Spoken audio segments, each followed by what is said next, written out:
What if I told you that in 10 years, everything you know will burn? The Union of Eastern Kingdoms faces an apocalypse beyond imagination. Dark magic crackles through the air as powerful sorcerers channel devastating energy. The five prime sins emerge, and their very existence spells doom for all. The explosion erupts with blinding fury. Purple and red light consumes everything as the very ground cracks beneath the devastating blast. Smoke billows. Energy dissipates. And then, silence. The ominous words echo. Everything will cease to exist. But one man refuses to accept this fate.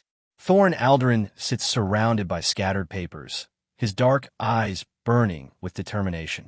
To prevent the apocalypse, he became their patron. He gathered those destined for darkness, although he didn't think it would get so out of hand. Once, he was just a corporate worker. Now, he struggles with something as simple as reading a book. The elegant room mocks his confusion as he flips through pages upside down. His companion smirks knowingly.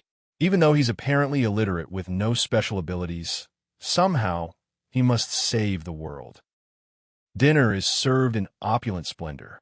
The young master marvels at the gourmet feast before him, then luxuriates in a private bath. Servants attend his every need. This is amazing, he thinks. But beneath the wonder lies confusion. He doesn't even know where he is.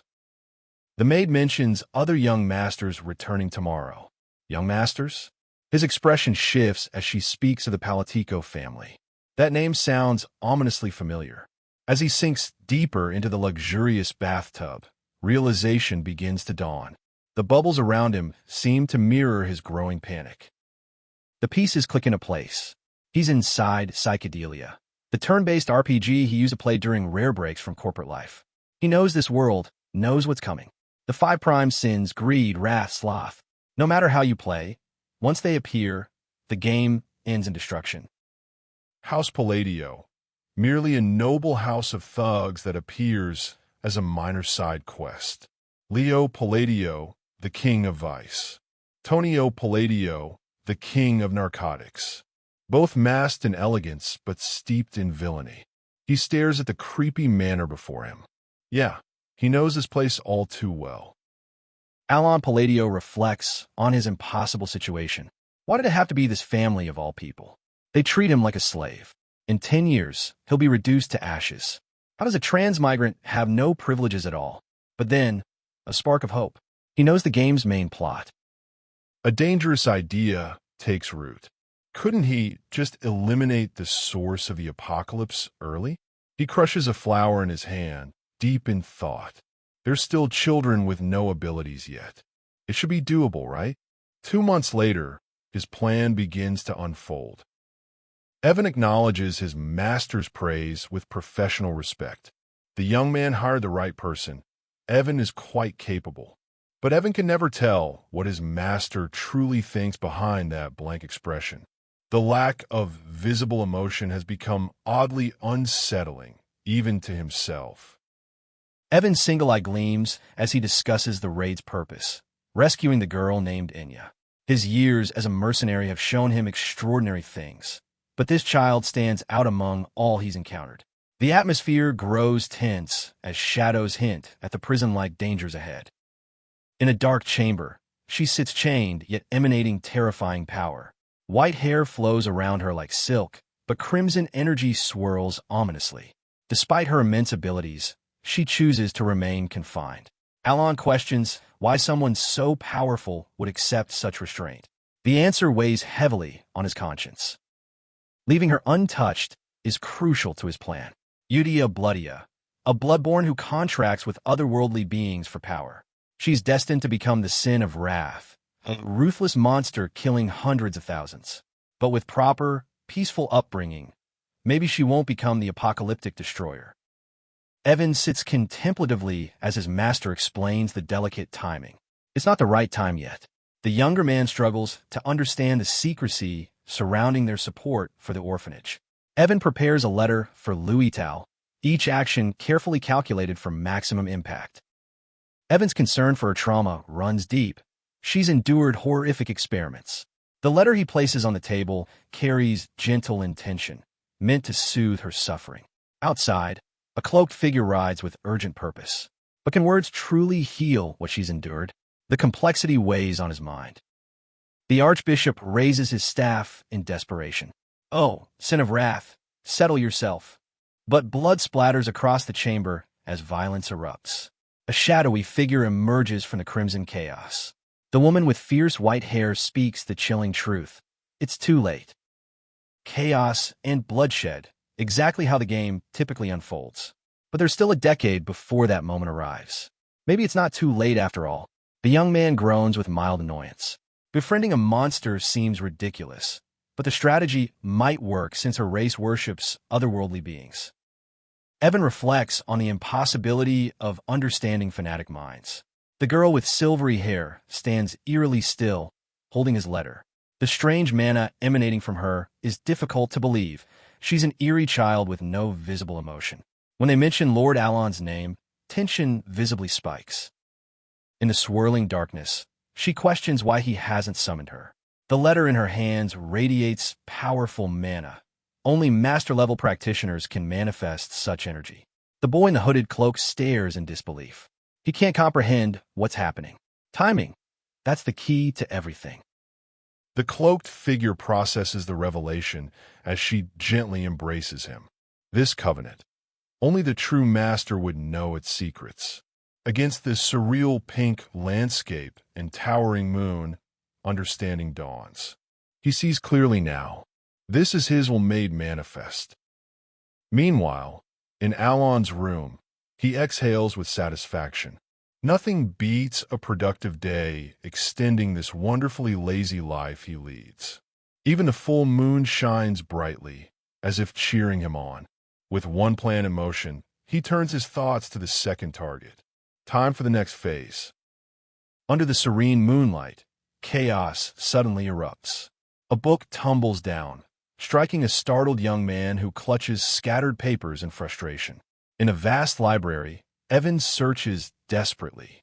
Meanwhile, his companion casually mentions rescuing the second child from trafficking, maintaining surprising lightness amid the urgency. A violent impact sends someone flying backward. Palateo encounters his younger brother Alon, mocking him as an illiterate loser rummaging through books. Alon grins mischievously while his older brother demands answers. What a royal pain, Alon thinks.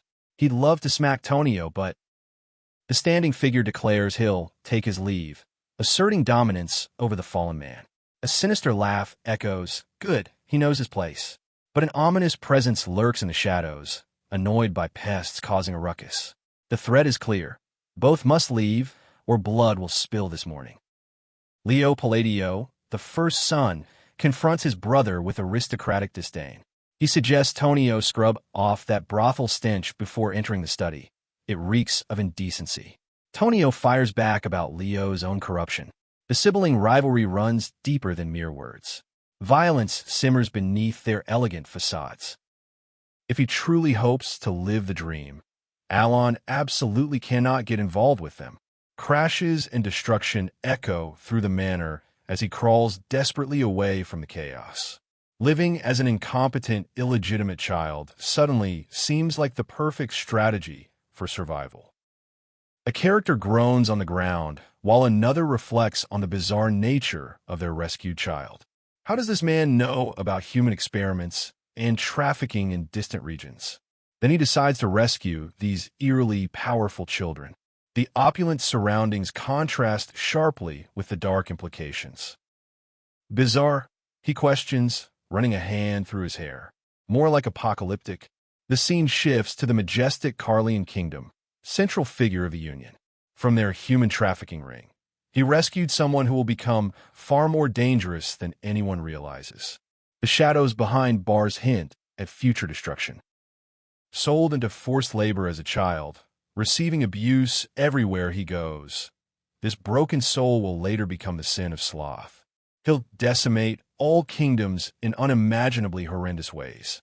Blood spatters across the darkness as violence erupts. The transformation from victim to apocalyptic destroyer has begun.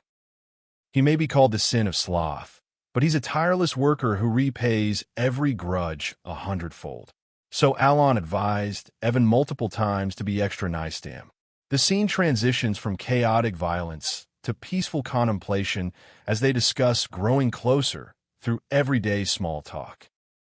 In the ethereal woodland, a voice calls out to the solitary figure. "You there?"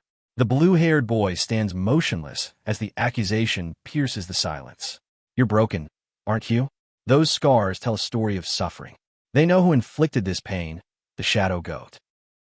The elegant woman with flowing white hair and crimson eyes announces his selection. "Congratulations. You have been chosen by the great moon." Mystical energy swirls around her outstretched hand as she grants him power. As long as he follows with unwavering loyalty, transformation awaits. The ethereal voice declares his destiny. You will get vengeance. In the swirling realm of purple and blue lights, the white-haired figure holds a piece of paper with determination. Now it's time to write his first reply to the one who saved him, starting with a simple greeting. "Where the heck is the third boss?" he exclaims in frustration. Suddenly, urgent news arrives. Lord Tonio is dead. The shock ripples through the room as they process this unexpected development. That douchebag is really gone? The small figure lies surrounded by mysterious energy, marking a dramatic shift in the power structure. The funeral unfolds in lavish splendor as Tonio lies motionless in his casket. "Your Grace!" someone exclaims in alarm. But the young master grows bored and hungry, wondering when it will end. He didn't expect to kick the bucket so early, by accident, no less. Everything's changed from the game's storyline. Leo wept pathetically about killing Tonio, whining about his struggles. The elegant man smirks with sinister satisfaction while darkness settles over the grand hall. Well, whatever, he shrugs with indifference. He only needs to worry about the 5 prime sins now. 1 year passes. With succession resolved and Leo taking over the drug business, Alon focuses on his correspondence. He became pen pals with Eutiah, building rapport that will surely prove useful someday. The orphanage support grows steadily. Based on the letters, they all seem like great kids. Wait, the list grew again? About what he's been searching for all this time. The Intelligence Guild finally found a clue. Relief washes over him. It must be some ancient tome regarding the third boss. Finally, after all this waiting, he can pursue the elusive target. Here he comes, third boss. In Margoth, the drug distribution zone, screams pierce the night. Blood splatters as violence erupts without warning. The platinum-haired figure discusses their group's expansion, several hundred members strong, thanks to the eldest Palateo's generosity. But then terror strikes. My hand, it's moving on its own. The terrified man pleads for help as a hooded figure looms above with a glistening dagger. The blade pierces flesh with devastating impact. AACK, he screams in agony, struggling to breathe. Stop.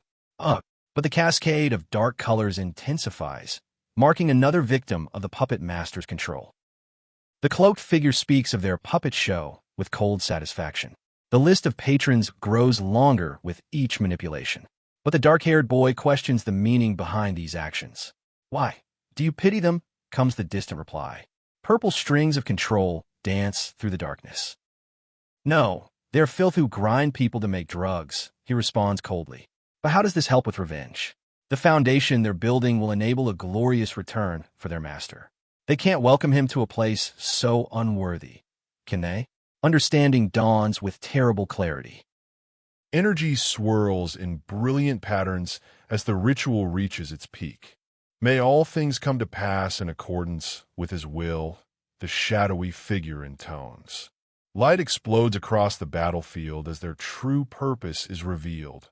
We, the blue moon, shall be his sword. Swift movement cuts through the air as the scene shifts dramatically. The shadowy environment grows darker, more oppressive. Circular patterns on the floor suggest ancient power at work.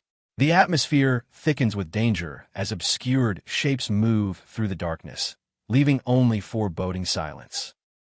2 years after becoming pen pals with Eutiah, panic sets in. Where is he? He pants desperately. Evan appears with casual confidence outside the Grand Mansion. "I didn't know you were out here." The relief is overwhelming. Evan has safely moved the 5th child to the orphanage. Finally, he's rescued the remaining 3 sins from their painful searches. Evan hands over a generous treat as reward. Thank you so much. The younger man's gratitude is genuine. After traveling to many places, he deserves a long break. Is the orphanage mission finally complete? Look, I'm smiling, he claims with a smirk. Of course you are, comes the unimpressed reply. He stretches lazily under the bright sky, completely satisfied. Everything is going so smoothly, exceeding all expectations. But the bosses of psychedelia became the 5 prime sins, and that changes everything. The children's troubled pasts cast long shadows, broken shells of their former selves. But now, reclining on the grass near the orphanage, they discuss the transformation. The children used to seem hollow, traumatized, yet they've brightened considerably, showing signs of genuine joy and hope. Relief washes over him. No need to assign additional caregivers. Eutiah has proven herself a decent kid, naturally gifted at leadership. The letter brings good news. Everyone at the orphanage is healthy, some developing especially well. Under the bright sky, the children walk together, finally finding the happiness they deserve. But with all 5 prime sins now gathered, what happens next? What a twisted sense of accomplishment. The character with sleek brown hair beams with pride, watching the prime sins flourish under Thorne's care. But when asked about meeting these children in person, his companion's response chills the air. Never. He will never meet them face to face. The reason becomes clear as memories surface. Those terrifying temperaments, those dark figures that once haunted their nightmares. Fear lingers despite success. The dark-haired figure admits his terror. Even though he saved them from turning evil, the scars of what they could have become still haunt him. Maybe in 5 years, he muses with nervous humor. For now, he focuses on survival in this dreadful dark fantasy world. Magical energy swirling around him as he practices his arts. His companion observes, curious about something called Blue Moon. Blue energy crackles around the young man as he voices his reluctance. Cleaning up the trash. How charitable indeed. A mysterious group has emerged, one that never existed in the original game. They target nobles specifically, adding a new layer of danger to an already precarious situation. The boy's expression shifts to disgust as he declares they'll be sharing chambers from now on. Under the twilight sky, a briefing begins. The silver-haired girl with crimson eyes maintains her serious focus as her companion reports from the north. The blonde girl with cat-like ears grins wickedly. She plucked them all. Every single human trafficker's head now decorates her collection. Her playful demeanor masks the brutal efficiency of her methods, embodying a chilling blend of innocence and lethality. Cunning and pride intertwine as the brown-haired figure reflects on his flawless execution. No weaknesses, no evidence. Every corpse dissolved without a trace. He admires the robe, crafted by Renee, a testament to her skill. His cruel game of sparing lives based on guessing his eye color ended predictably. No one survived. The South has been cleansed completely, another territory claimed. Mincemeat. That's all that remains of the human experimentation lab's filth. The blonde figure reflects darkly on his handiwork before a cosmic transformation takes hold. Red eyes gleam with manic devotion as Raiden, the sin of obsession, declares that all shall unfold according to the great moon's will. The younger followers pledge their eternal servitude, bound by shadows and twisted loyalty. Blue Moon emerges from the shadows, a secret organization worshipping the great moon. The white-haired figure with striking red eyes speaks with confidence about Avalon's elderly head, but concern flickers across her features. Her companion reveals troubling intelligence, a dangerous note discovered during their southern operation. The head of Avalon is targeting the great moon directly. War is coming. The truth crystallizes in swirling red light. A piece of parchment bears damning instructions. Once the elderly count dies, poison the third. The pink-haired character confirms the horrifying reality with explosive emotion. 2 years pass, and Count Palateo lies in his ornate coffin, the first domino fallen. The web of assassination has been set in motion. Death by heart attack, officially. But the elderly man with his long beard knows better. Drugs claim the Count's life. No surprise there. The younger man in his stylish coat shows more concern for Blue Moon than the funeral proceedings. A surprise raid last night. The Count's funeral ends without tears, footsteps echoing in the silence of indifferent mourning. In the opulent estate, plans crystallize. Master Leon will officially become Count within a year. That scum, as the young master bitterly notes. But they won't be staying to witness it. Packing begins immediately as the tousled-haired character looks up in surprise. Time to abandon this place before the inevitable bloodbath. Let's get out of here. Rod Mill. The destination is confirmed as the dark-haired young man stands resolute in the well-furnished room. His companion carries supplies, concern etched on his features. The palatial estate looms in the distance as they prepare for their southern journey. A moment of domesticity, breakfast sizzling, contrasts sharply with the tension of their impending departure. 3 days. That's all it took to drag him back to this depressing mansion. The dark-haired boy in his black and gold outfit stares in disbelief, frying pan still in hand. Leo's funeral this time? How can he be dead already? This death defies the timeline. Everything is spiraling beyond his control. The manor's oppressive atmosphere weighs down like a tomb. A lifeless figure adorned with a blue flower. Stab wounds directly to the heart. The dark-haired man in his brown coat examines the scene with professional detachment. But then, awkward collision. The purple-haired young man nearly jumps out of his skin, apologizing frantically for mere eye contact. Murder literally calls his name as he scurries away in embarrassment. In the grand corridor, Evan leans close with his findings. The young master listens intently until the accusation lands like a blade. Are you the mastermind who wiped out Avalon overnight? The question hangs in the air, heavy with implication. Background figures stand witness to this moment of reckoning. The young master's contemplative silence speaks volumes. A bigger city might seem logical, but logic has no place here. The dark-haired young man's smirk reveals his true intentions. Rod Mill is the final destination of his master plan.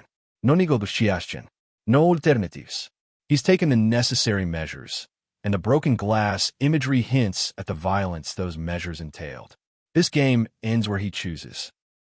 Through shattered windows, desperate figures contemplate their impossible task, saving the 5 prime sins from their ordained misfortunes. But Rod Mill offers something different. Disconnection from the game's original plot, home to the Palateo family villa. A perfect place to enjoy the noble life in total bliss. Yet underneath this peaceful exterior, tension simmers like a sleeping volcano. Trust becomes the currency of survival. The brown-haired boy insists this choice is right, while internally noting his companion's growing intelligence. From a shadowy balcony, a solitary figure contemplates murder. Poison seemed logical after father's death, but now, this target volunteers to leave. Does he kill or let fate decide? The choice weighs heavy. Avalon's recent failures gnaw at him. The dark-haired man leans against the railing, admitting that someone's mere presence bothers him deeply. From the shadows, Alman approaches, ready to receive orders. Tail the carriage. Simple enough. But Alman's confused question hangs unfinished in the air, the implication of killing left deliberately ambiguous. Alman never questions orders. Never. The dark-haired figure emphasizes obedience above all else, sighing at his subordinate's confusion. But then, betrayal strikes like lightning. A blade pierces from behind as the cloaked figure reveals his true nature. Blood spatters as the victim gasps in shock. How dare you betray me? But betrayal was always the plan. Under the crescent moon's cold light, Haydn reveals his true nature. A member of Blue Moon who enjoys war games, finding excitement in the chaos. The Crimson Moon has given them a creed to follow. Blue Moon serves as the sword of the Great Moon, acting only according to his divine will. Any threat to their master will face absolute annihilation. The moment arrives with swift brutality. Blood splashes as the dark-haired boy strikes with precision, no longer bound by restraint. His opponent taunts about independence, but pain quickly replaces bravado. Threats of subordinate revenge ring hollow. This confrontation was always destined to end with the complete annihilation of Malin from the face of the earth.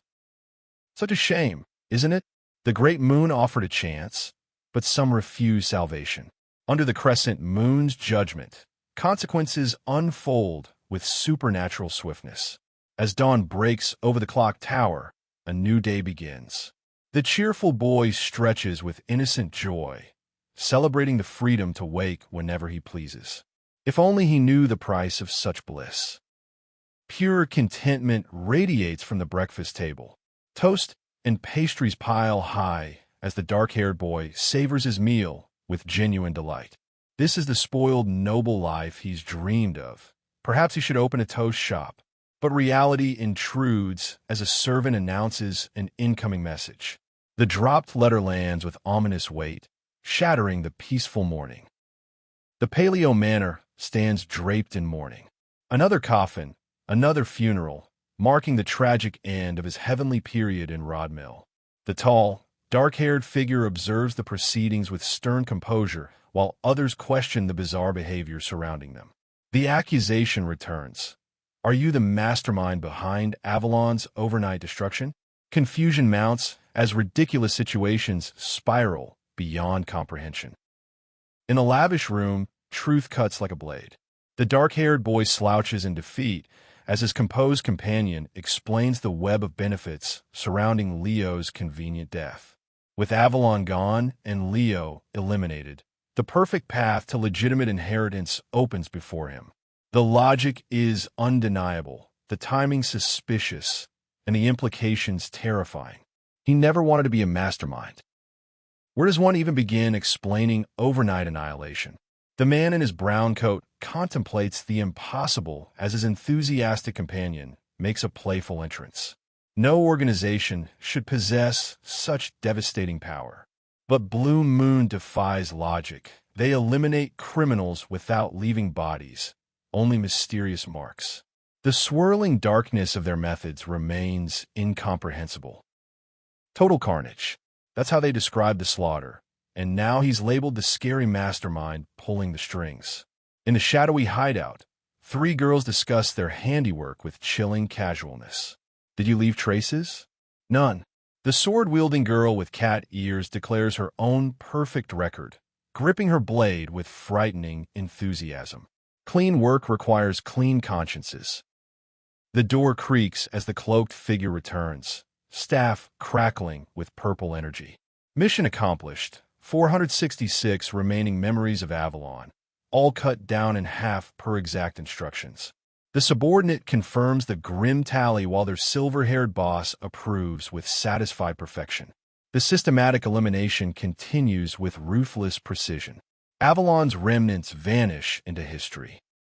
Avalon, the criminal empire that once ruled the Eutiah Kingdom, reduced to nothing in just 5 days. The pale-haired figure with red eyes smirks at their impossible achievement. But the sealed envelope in his hands promises more work ahead. Nobles connected to Avalon still breathe. Their job isn't completely over. The purge continues with methodical inevitability. House Alta surfaces as deeply involved in the conspiracy. The masked figure with white hair commands attention as shadows gather around him. A blonde character braces for impact, knowing exactly what's coming next. The hooded figure's piercing eyes promise swift justice. You already know what I'm about to say. The doom approaches with inevitable certainty. We'll take care of it quietly. The silver-haired boy's cape flows as magical energy swirls through the ethereal realm. His dark-haired companion remains partially hidden, maintaining operational secrecy. The red-haired figure stands with unwavering determination, her warning clear and final. The explosive climax erupts as their resolve crystallizes into action. No one escapes the great moon's judgment. In the mystical chamber, The cloaked figure raises his sparkling staff while the green-haired girl stands ready. The silver-haired young man grins mischievously as plans unfold. But practical concerns surface. Are they clear with the Intelligence Guild? Relief washes over them as confirmation arrives. This incident remains unconnected to Blue Moon in official records. Perfect operational security maintained. All guilds agree. This incident represents a total change brought on by a skirmisher. The pale-haired leader with red eyes maintains his commanding presence while the cloaked boy delivers the assessment. Status quo preserved, but the critical warning echoes. This incident must never reach the Great Moon. Some truths are too dangerous for even their master to know. A sword shouldn't think for itself, should it? The masked figure with white hair and red eyes reinforces absolute control. Under the crescent moon's watchful gaze, commands flow with divine authority. Blue Moon must only act when ordered. Remember this well. The Great Moon knows everything. Don't disappoint me. The pale-haired girl laughs, dismissing fear itself. I understand. The dark-haired boy accepts his fate with quiet resignation, notebook in hand. Everything they do serves their master, the Great Moon, but the weight of service crushes his spirit. Slumped over his desk, surrounded by endless paperwork, he pleads for mercy. No more, please. Even devoted servants have breaking points. Noble life should mean eating and chilling, not drowning in responsibility. The young man hunches over scattered papers, overwhelmed by his brother's deaths. He hated Leo, yes, but 6 years too early? A timid servant interrupts his brooding, followed by 5 more carrying tools. They're suddenly diligent after years of slacking. The rumors have made them fear for their lives. They're probably working harder because of the ruthless mastermind rumors. The dark-haired man contemplates this twisted irony while explosions crackle in the background. Fear motivates efficiency better than any management technique.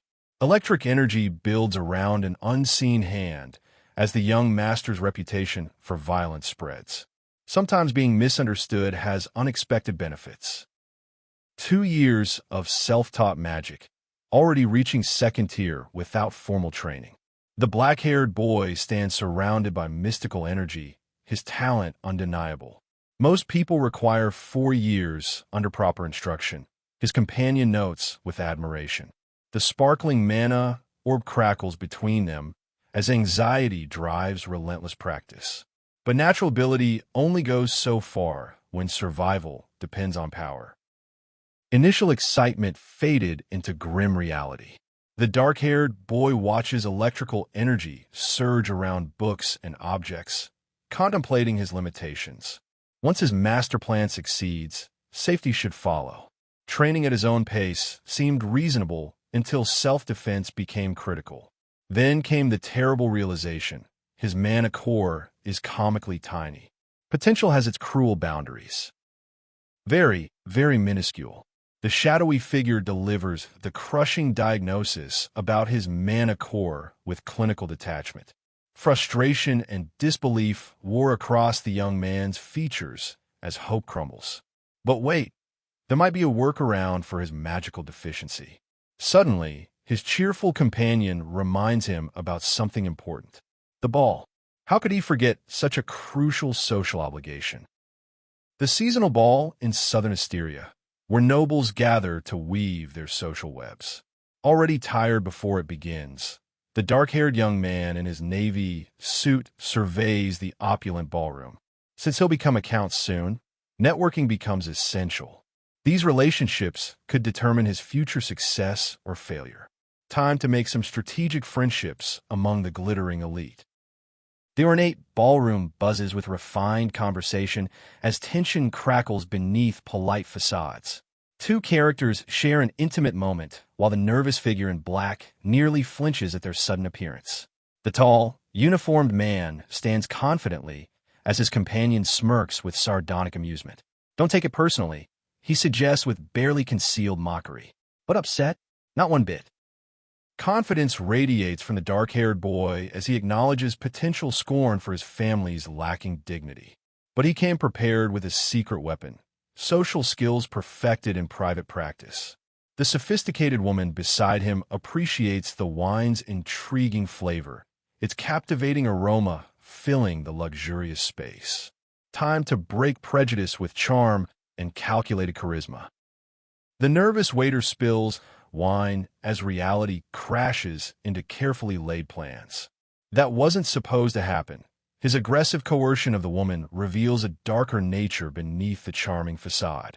Two characters observe, dismissing the situation as mere shyness while denial clouds their judgment. The banquet's extravagant offerings mock his social failures as regret settles like bitter wine on his tongue. The Palateo name carries more notoriety than expected, thanks to his thug brother's legacy. Shunned by every noble present, he becomes everyone's number one person to avoid. Fresh air beckons as escape from this social nightmare. The elegant woman with red hair watches thoughtfully while he retreats to the balcony, exhaling softly into the night. Solitude offers cold comfort.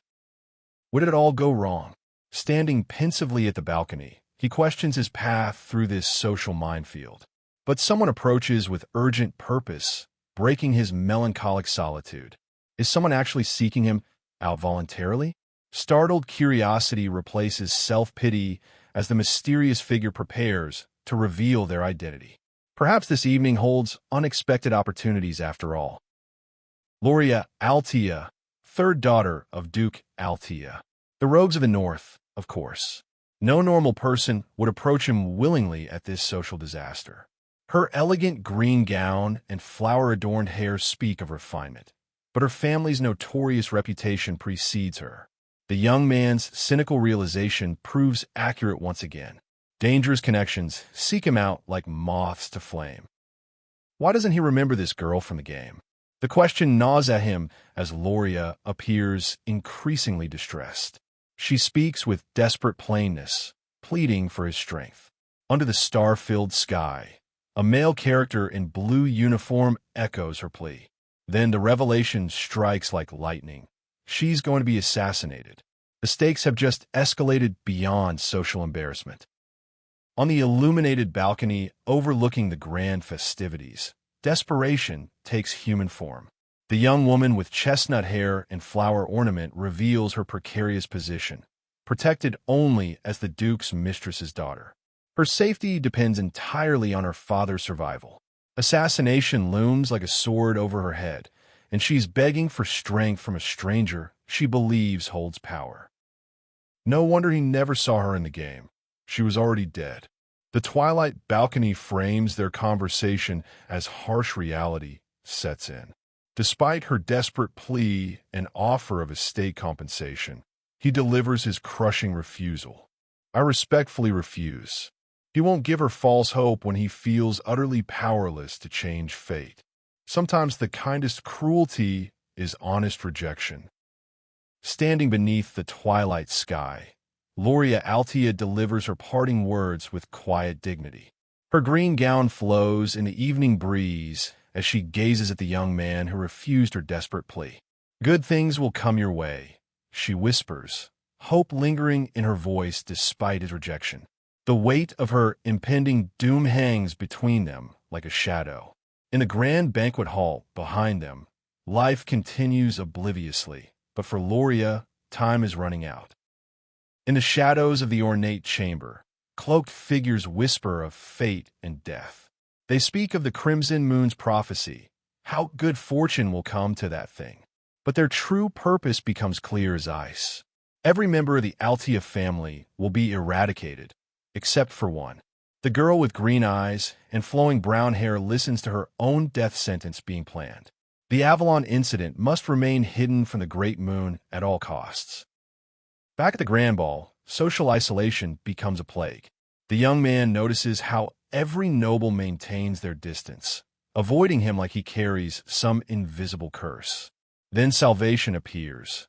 A woman in a striking red gown with a feathered mask approaches with a smile. His heart lifts momentarily. Finally, someone willing to acknowledge his existence. But as recognition dawns, his relief transforms into dread. This is no ordinary noblewoman. On the balcony overlooking the festivities, the red-haired woman expresses her frustration. No one approaches her either. She understands the fear her reputation inspires. The young man acknowledges her fame with careful words, and she reveals herself as Lady Kala. The narrative pulls back to expose the true power structure of Asteria. 3 masterminds rule from the shadows: Palateo of the north, Palateo of the east, and the Genonia family controlling the west. Each name carries weight that could crush kingdoms. Kalia, first daughter of Count Genonia, basks in her notorious reputation. Behind her elegant facade lies something far more sinister. The Genonias operate like a mafia family, their influence built on organized crime and fear. The young man's internal panic intensifies. He came seeking friends who could help him live peacefully, not an evil mastermind. Getting involved with someone this dangerous could destroy any hope of the quiet life he craves. Yet her beauty and confidence radiate undeniable power. The conversation takes a darker turn as Kalia suggests extending their chat, her hand subtly revealing a concealed blade. Her smile becomes predatory. The young man pleads for freedom, sensing the watchful eyes around them, feeling trapped in a web of danger. When he mentions hoping to meet again, she responds with chilling certainty. The rumors about their encounter were indeed true. What rumors?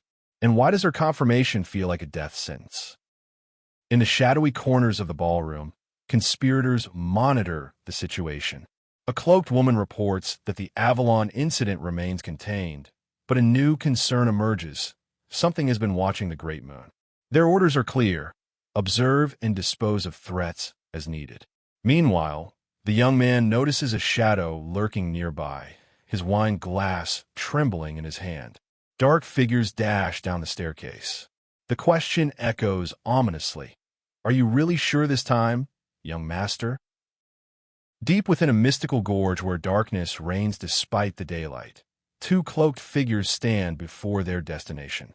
The young man with tousled black hair holds a small object, excitement radiating from his voice as he declares he's finally found his true objective. His companion expresses hope that the third time will be the charm.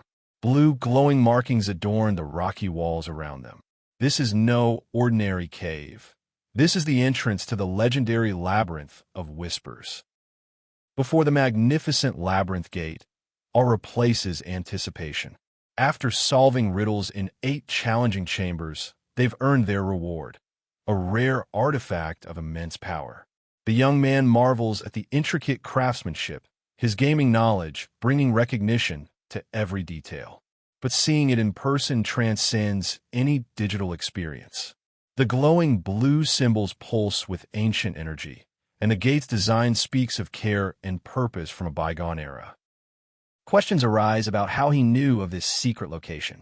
The young man deflects with nervous humor, claiming he came here often before admitting he was joking. His companion warns against levity in such a serious situation. The atmosphere shifts dramatically as shadows begin to writhe and coalesce around them.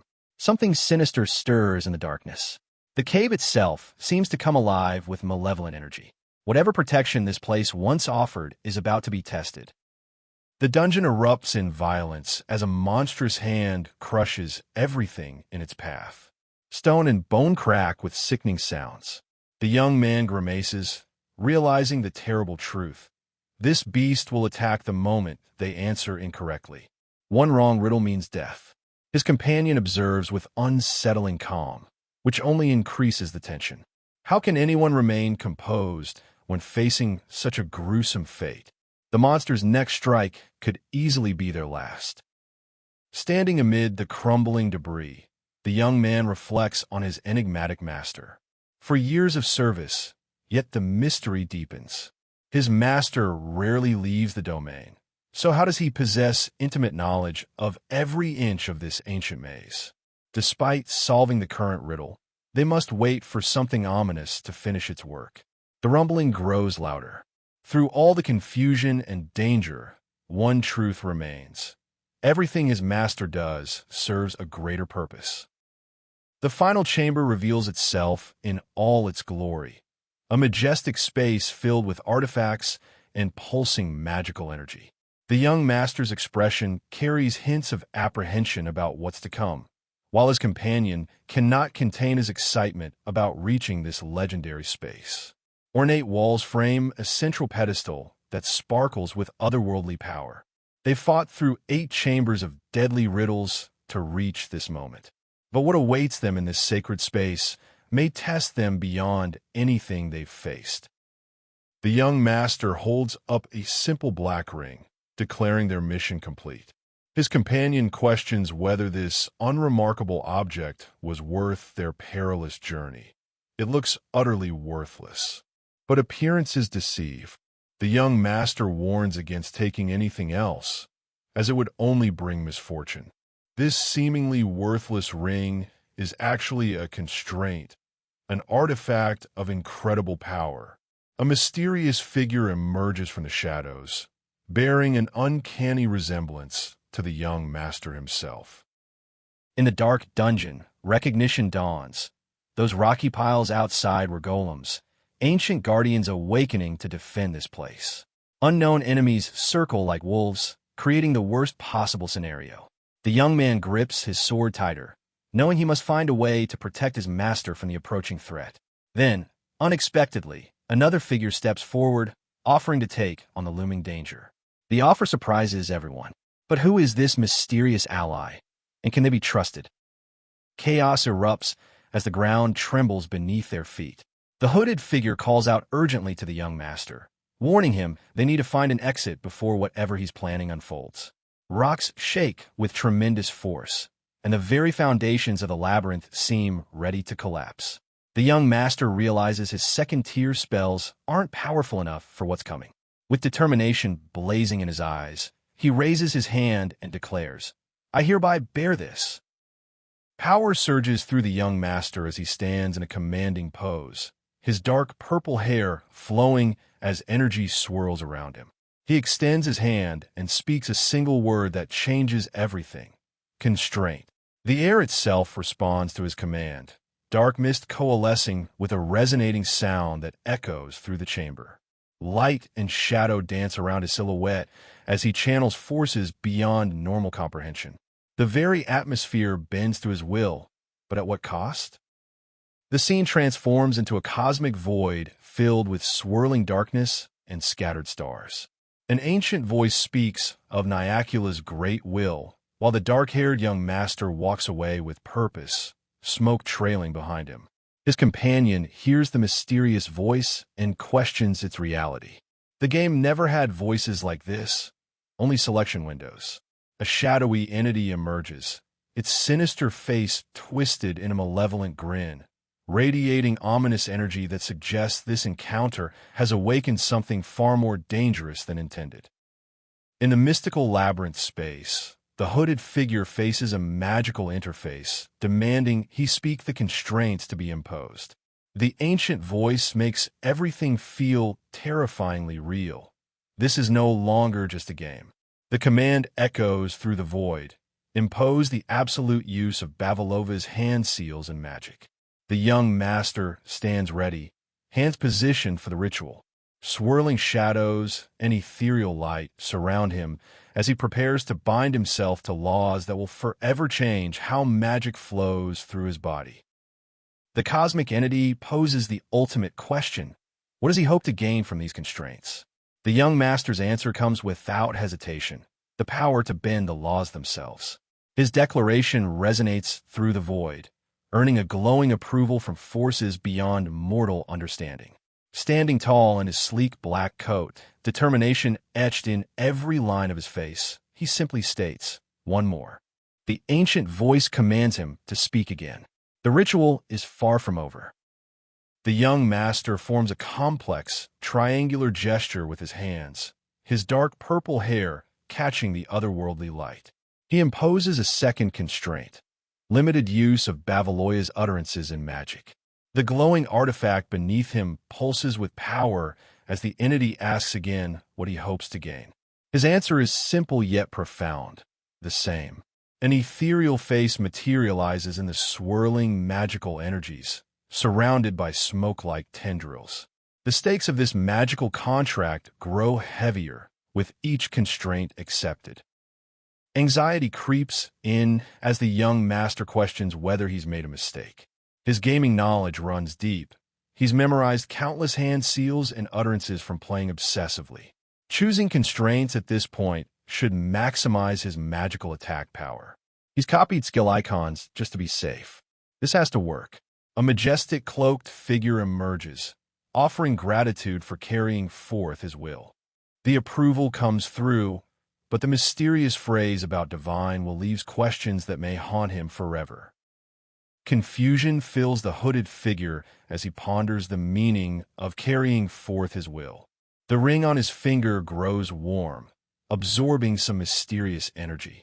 An ominous presence declares it will be watching him always, the one who bears divine will. Urgency explodes as his companion shouts about using only second-tier spells. The scene culminates with shadowy warriors materializing, their eyes glowing with menace and determination. They're ready for battle. But against what? The Labyrinth's guardians have awakened. A monstrous entity looms, declaring their efforts useless against its kind. The young man grips his weapon with desperate intensity, fear and determination warring in his expression. He reflects on his weakness. His lightning magic produces only faint sparks despite channeling all his mana. More training won't improve his natural limitations. But as energy builds in the creature's grasp and explosive power gathers with a thunderous FWOM, he realizes this battle will test more than just raw magical strength. The young master's expression shifts from calm to fierce determination as he prepares for the ultimate test. A swirling orb of energy forms in his hand, blue light spiraling outward in mesmerizing patterns. He speaks the words that will change everything. That's why it's time to put the constraints and boosts to the test. The magical energy pulses with newfound power, responding to the divine constraints he's accepted. This moment will prove whether his sacrifice was genius or folly. Blue particles dance through the air like stars as the constraints awaken. A desperate voice cries out that it's useless, but the young master feels the ring's continued presence on his finger with fascination. The magical energy responds differently now. Each gesture creates visible changes to the spell's properties. Despite his tiny mana core, his talent for mana control allows him to perceive alterations that others would miss. A brilliant blue orb forms in his palm, proof that everything has changed. The spell begins as the cloaked figure channels swirling blue energy around himself. A glowing orb appears with the command "Bend" floating above it, signaling the manipulation of magical forces. The silver-haired character focuses intensely, energy streaming through their outstretched hand with sounds of whoosh and swish marking the spell's progression. Power builds and coalesces as the magic prepares to unleash. Then comes the critical word, rebound. The spell is about to reflect back with devastating consequences. Lightning erupts in a brilliant flash as the dark-haired young man channels his enhanced power. No longer weak and flickering, his magic crackles with true force. He raises his hand and calls forth cobalt luster, electricity surging around him in spectacular arcs. The energy builds to a crescendo, forming a massive sphere of lightning in his grasp. His expression transforms from fear to fierce determination. The constraints have worked. His magic is no longer the pathetic spark it once was. The young master stands ready, power coursing through him as he invokes Diffraction Pierce. A brilliant orb of light swirls in one hand, while the other directs crackling blue electricity. The magic coalesces into chaotic beauty, lightning and luminous energy dancing together in perfect harmony. With a decisive flick of his wrist, he releases the devastating attack. Energy shoots forth with tremendous force, culminating in an explosive CRRRASH that shakes the very foundations of the labyrinth. The attack explodes in vibrant blues and whites, energy cascading in overwhelming waves. Sharp streaks of light cut through the cosmic darkness as chaotic power fills every corner of the chamber. A character with long purple hair appears, his eyes wide with shock, mouth agape in disbelief. The sound of electrical chaos, BZZ, echoes through the space as the magnitude of the magical display becomes clear. This is power beyond anything they've witnessed before. The constraints have unleashed something extraordinary. Electric energy swirls in hypnotic patterns as the spell reaches its peak. The sound of surging power, BZZ, and crackle fills the air as jagged blue lines of force spread outward. A figure's hand sparks with electricity in the bright flash that follows. Then comes the explosive finale, a tremendous blast as someone is thrown back by the sheer force of the magical discharge. The raw power is beyond anything the labyrinth has ever contained. The underground chamber erupts as lightning tears through stone and shadow. Boom! Echoes through the cavern as electrical energy rips across rough walls. Each strike creates sharp, cracking sounds as the very foundations crumble under the assault. In the aftermath, two figures stand in stunned silence. The dark-haired man in his black cloak and a brown-haired boy beside him. Both stare in absolute disbelief at the devastation. The dark-haired man speaks for them both. "This is nuts." In the aftermath of the magical explosion, questions arise about the young master's hidden abilities. His companion, a curly-haired man with 15 years of mercenary experience, admits he's never witnessed anything like this devastating display. The young master insists he wasn't hiding his power. That really was just second-tier magic. But the evidence of destruction around them suggests otherwise. The gap between game mechanics and reality has created something far beyond normal magical limits. The mechanics behind the miracle become clear. This is turn-based magic taken to its logical extreme. He used 4 utterances and hand seals to boost chain lightning equivalent to 5 turns of gameplay. The AoE setting for lightning magic was activated, and the constraints' mandatory requirements amplified everything exponentially. The determined character channels energy amidst swirling magical forces, their face partially obscured but radiating focused power. Every constraint accepted has multiplied his abilities beyond recognition. Swirling magical energy pays reverence to a forgotten great god as the cloaked figure stands confidently. His companion expresses amazement at the overwhelming power, an overkill from a supposedly second-tier attack.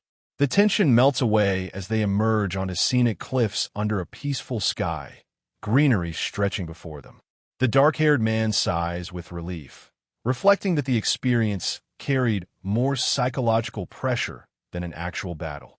Sometimes the anticipation of violence proves more exhausting than combat itself. Under the open sky, curiosity turns to the labyrinth's origins. Who built this mysterious place that nearly killed them?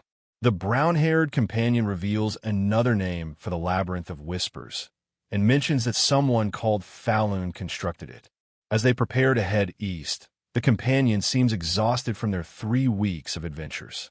Behind them, the dome-like structure looms against clear skies, a testament to ancient architectural ambition and the dangers they've survived. The companion marvels at the young master's hidden drive despite his unassuming appearance. The discussion turns to magical mechanics. How the right-hand seal compatible with magic type grants bigger power boosts, and how proper utterances enhance skill properties. The young master reflects on his unique perception, noting that his tiny mana core might actually help him notice subtle changes in spell properties due to his talent in mana control. Sometimes limitation becomes strength in unexpected ways.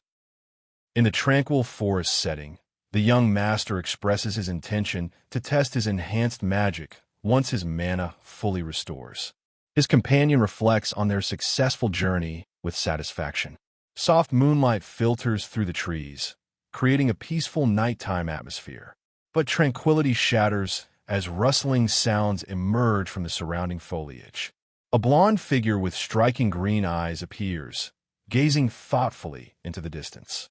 Something moves through the air, a spell or object darting past with urgent purpose. In the dimly lit chamber, ancient glyphs from the Alanef Empire glow with mystical energy. A cloaked figure observes these remnants of a forgotten era tied to an outer deity's influence. The inscriptions speak of friendship doomed to forsaking and someone called the coward Palateo. A girl with light green hair enters the frame, her dark cloak matching the chamber's somber atmosphere. She touches the glowing walls with intrigue, connecting to lore that spans forgotten ages and cosmic powers. The truth about the Falun labyrinth emerges through ancient knowledge. The dark-haired young master reveals he knows these secrets through a great purpose and his gift, the archive of antiquity. Ethereal visions show a woman with long green hair commanding swirling energies among floating books and mystical symbols. This labyrinth represents far more than a simple dungeon. It's connected to powers and purposes that span beyond mortal comprehension, and the young master has been chosen to understand its true significance. Admiration grows as the narrator reflects on the young master's hidden depths. Since Queen Blonda first recorded him in history's annals, suspicions existed about his true nature. But discovering that the great Minden was an esteemed friend of Falun changes everything. Even more shocking, the utterances he whispered aren't found in the archive of antiquity. Standing in the tranquil forest clearing surrounded by glowing elements, the young master proves himself truly unfathomable. His knowledge transcends even ancient wisdom. Under the twilight sky's shimmering blue glow, remorse weighs heavily on a light-haired figure in a dark cloak. They admit shame at following the Crimson Moon's orders so blindly. Everything spoken was indeed true. From a tree branch, another cloaked figure with dark hair and piercing purple eyes observes silently. When asked if any useful information was obtained, the response comes flat and disappointing. No, the mission has failed, and the implications ripple through their shadowy organization. In the chaos of crackling energy, a dark-cloaked figure announces the death of the man in black. Their hand gestures with power as pink energy swirls around them, suggesting magical involvement in the killing. A girl with long green hair and pale features appears solemn and thoughtful, her dark attire matching the scene's ominous tone. She speaks of reporting this death before beginning cleanup operations. Under the crescent moon and silhouetted trees, something significant has transpired in the shadows. At the elegant Genonia Manor, framed by moonlit vines, disturbing conversations unfold. A dark-haired man in a black cloak speaks solemnly about labyrinth rumors being rooted in truth. The red-haired woman in her purple gown listens intently, noting the chilling emptiness she saw in his eyes. Count Jenin's fame and power cast long shadows over their discussion. The manor's gothic atmosphere amplifies the tension as they probe deeper into dangerous territories that few dare explore. The striking woman with flowing red hair expresses surprise at being called famous despite avoiding social interaction with other nobles. Her elegant purple dress emphasizes her sophisticated bearing as she faces her father, a middle-aged man in a tailored black suit with authority in his posture. She finds it fascinating that someone specifically recognized her fame. With a snap of her fingers, magical energy flows around her hand, creating a quick red flash. Something unexpected is about to unfold in this opulent setting. In the dimly lit, luxurious room, dark secrets emerge. The man in the dark suit rests contemplatively against his desk, while the red-haired woman reveals her sinister control. Nobody should know she's acting as family head by turning him into a mindless puppet. But somehow, someone discovered her manipulation. She notices watchful eyes around them and realizes he was aware of being followed. A nervous young man bursts in, urgently calling Lady Kyla. The web of deception is unraveling. Tension reaches a breaking point as the red-haired woman pleads for the man to follow her to his chamber. The scene shifts dramatically to reveal a shadowy figure slumped against a wall, glowing faintly in the darkness. She realizes with a menacing smirk that the seal wasn't activated, meaning he didn't expose her secret. But placing him in her chamber was clearly intentional. Someone is playing a dangerous game of manipulation, and she's caught between threat and opportunity. The scene transitions to show a dark-haired man sleeping in a blue-toned room, his black cloak draped around him as he rests amid some disarray. Outside, the vast Genonia Manor stands majestically under moonlight, its gardens and architecture showcasing the estate's grandeur. A girl with long brown hair and a green dress smiles subtly, her thoughts returning to the mysterious man. He is definitely not ordinary. That much has become crystal clear through recent events. Dark reflections consume the red-haired woman as she contemplates a figure connected to her father, someone with the same cold eyes as the indomitable underworld patriarch. Fear grips her heart. She must never cross someone this dangerous. He was her last hope, but of course he won't engage in deals with much to lose and nothing to gain. Her siblings have stripped away all her assets and powers, leaving her with absolutely nothing. The shadows of family betrayal run deeper than blood. The harsh reality crystallizes as the man with disheveled hair coldly states she has absolutely nothing to offer. Lady Laura, the young woman with purple hair, looks distressed in her green gown as she reflects on surviving through her father's mercy and affection. But what could she do now? The sound of a creaking door breaks the mansion's stillness, followed by Lady Laura's panicked cry. "Oh, Lady Laura?" Her wide eyes reflect pure terror. Something has gone catastrophically wrong. What fresh hell awaits Lady Laura now? The purple-haired Duchess clutches her hands in terror as devastating news shatters the night. The third lady has returned, but Lord Keeg and Lady Pyron, those ruthless siblings who wouldn't hesitate to backstab anyone, have taken their own lives. Her wide eyes reflect pure disbelief. These cruel, calculating monsters, ending themselves? It makes no sense at all. The nightmare deepens as another girl screams in horror. What about Tamalian and Marianne? Her anguished cry echoes through the mansion as she collapses, tears streaming down her face. The grim truth unfolds. Lord Tamalian cradles Lady Marianne's blood-stained form, his desperate shouts piercing the air. One by one, Laura's siblings are falling. But this isn't suicide. This is something far more sinister. Chaos erupts as confusion grips the survivors. What is happening to the noble house? A dart whistles through the air with deadly precision. From the shadows emerges a figure with stark white hair and a black mask, a phantom assassin moving with lethal grace. The sound of steel cuts through darkness. Mission complete. The pieces of this bloody puzzle are falling into place, orchestrated by an unseen hand. But why would they all die now? The elegant woman in teal struggles to comprehend the timing. The answer lies with Alon Palateo, the true mastermind who kept his talents hidden until the perfect moment. Like a predator stalking prey, he waited for the ideal time to seize power. The lavender-haired girl finally understands the cryptic words from before. Much like him, the patron's influence reaches far deeper than anyone imagined. Laura stares into the abyss of her new reality.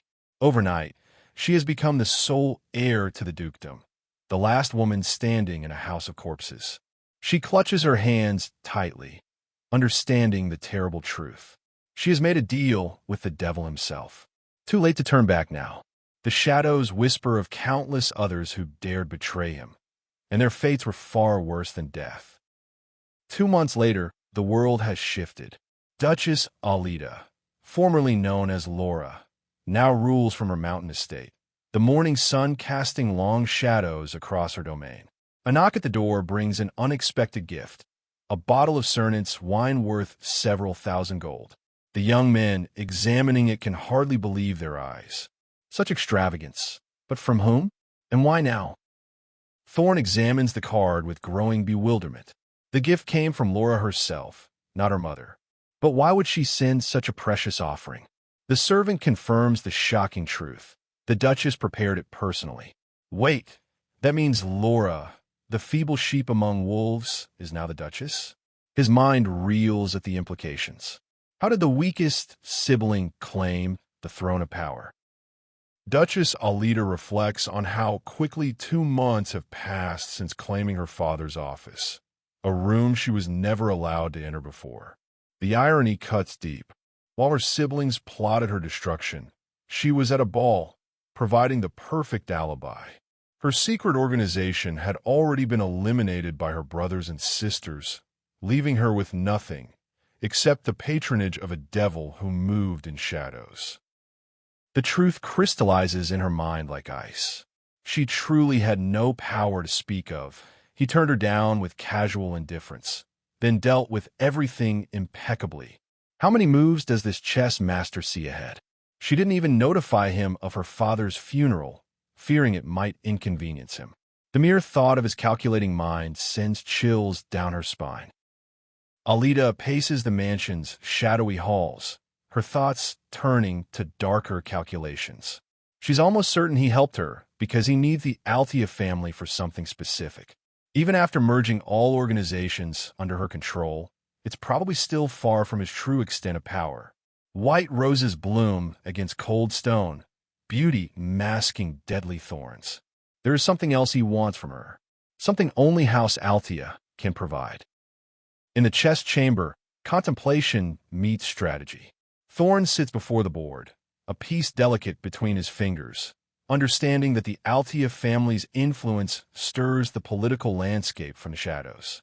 Meanwhile, Alida stands in brighter light, silver hair catching the glow as she anticipates communication from her patron. For now, she focuses on what she must do. He will reach out to her soon enough. The game continues. Alida steps gracefully through her estate, hope blooming in her chest as she reflects on her thank you gift. Will he appreciate the gesture? A formal goodbye echoes through the halls.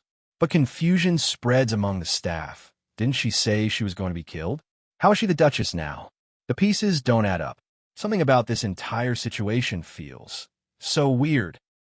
Winter blankets the mountains as we jump ahead, 5 years before the game's apocalyptic events.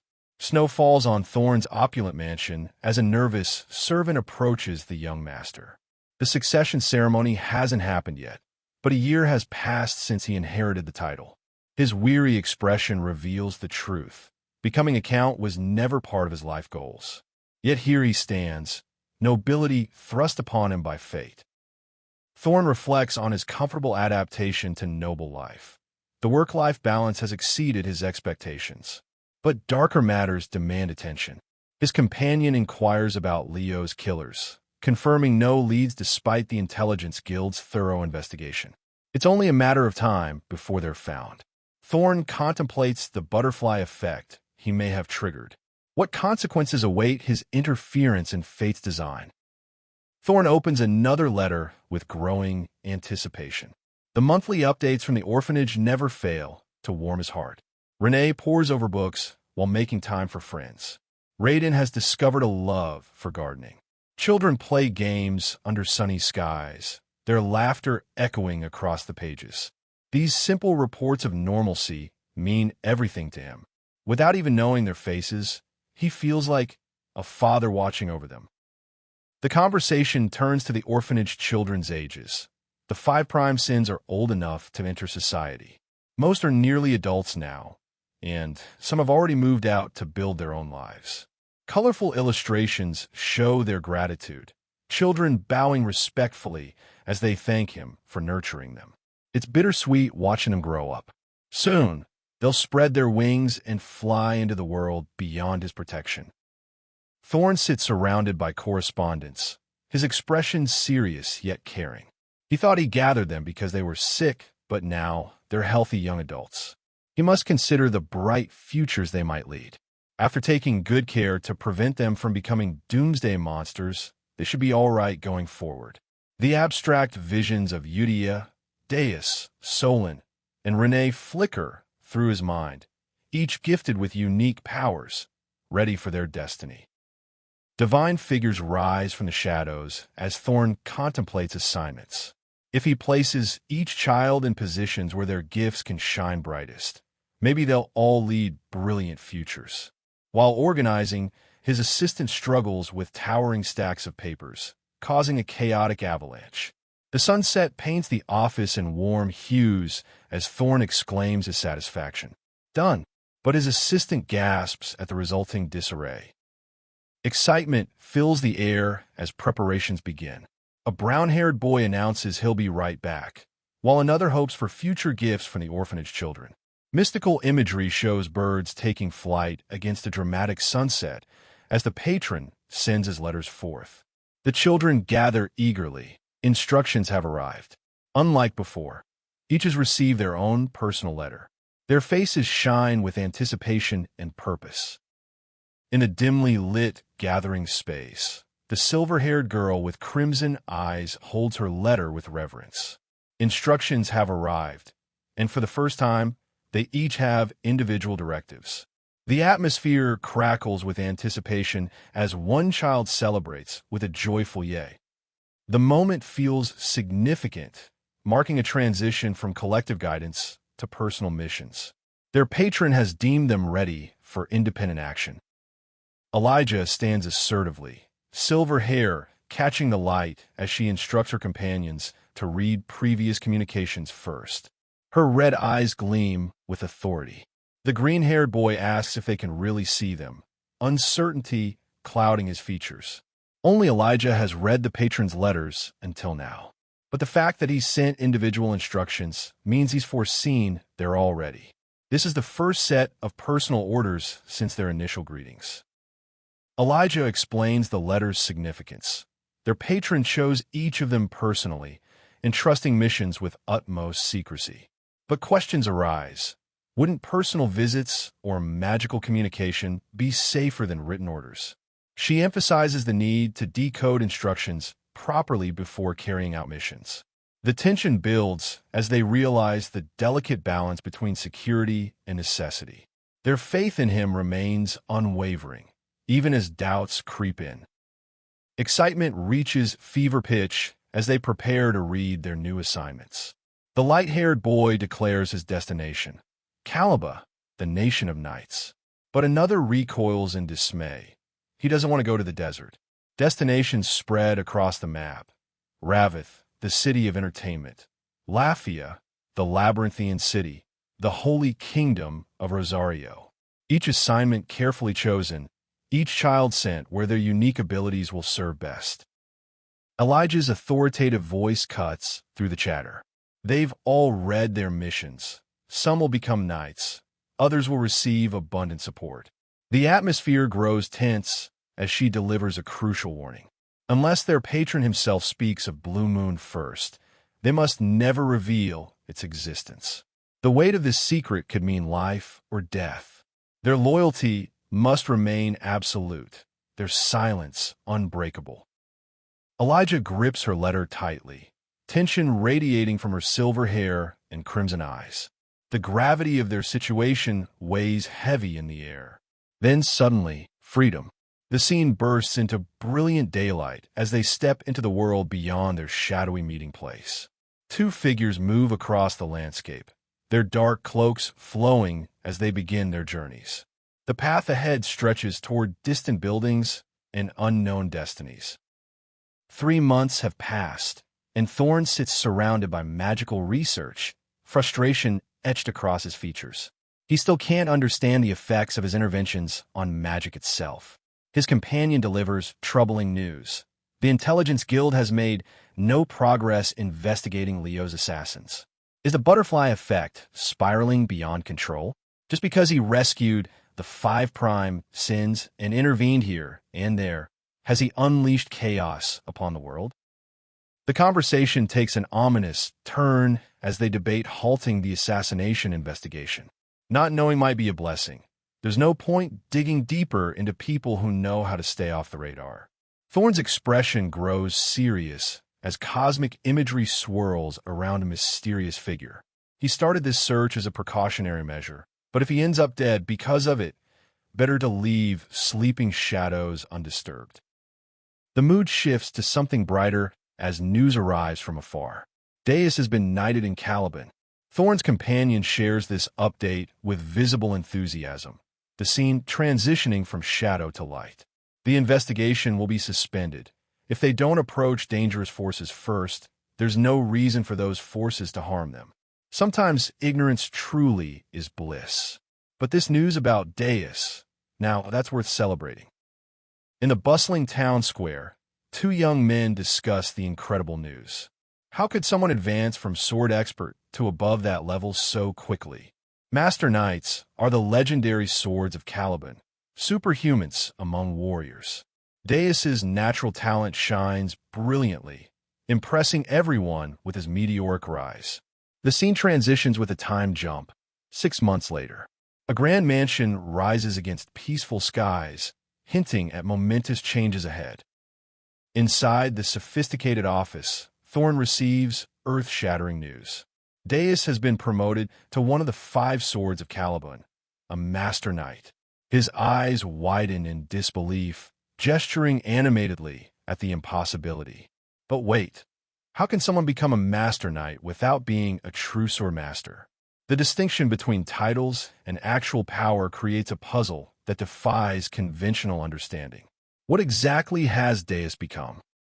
The explanation unfolds with mythic imagery, flames and ghostly figures locked in eternal battle. Strictly speaking, Deus stands right on the doorstep of true mastery.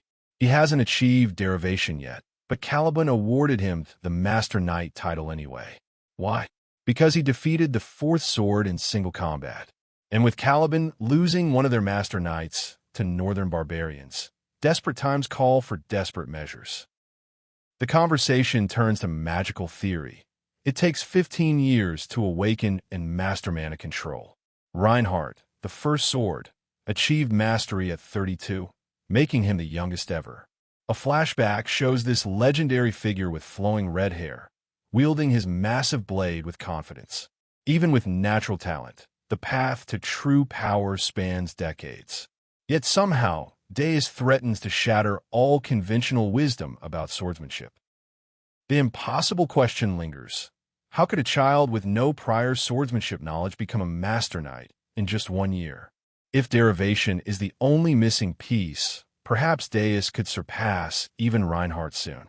Thorne's expression shifts between surprise and uncertainty as he contemplates receiving benefits from this unexpected development. Or maybe he won't get anything at all. The future remains frustratingly unpredictable. In his sunlit office, Thorne admits feeling a little hurt. The children he sent gifts to haven't written back to thank him.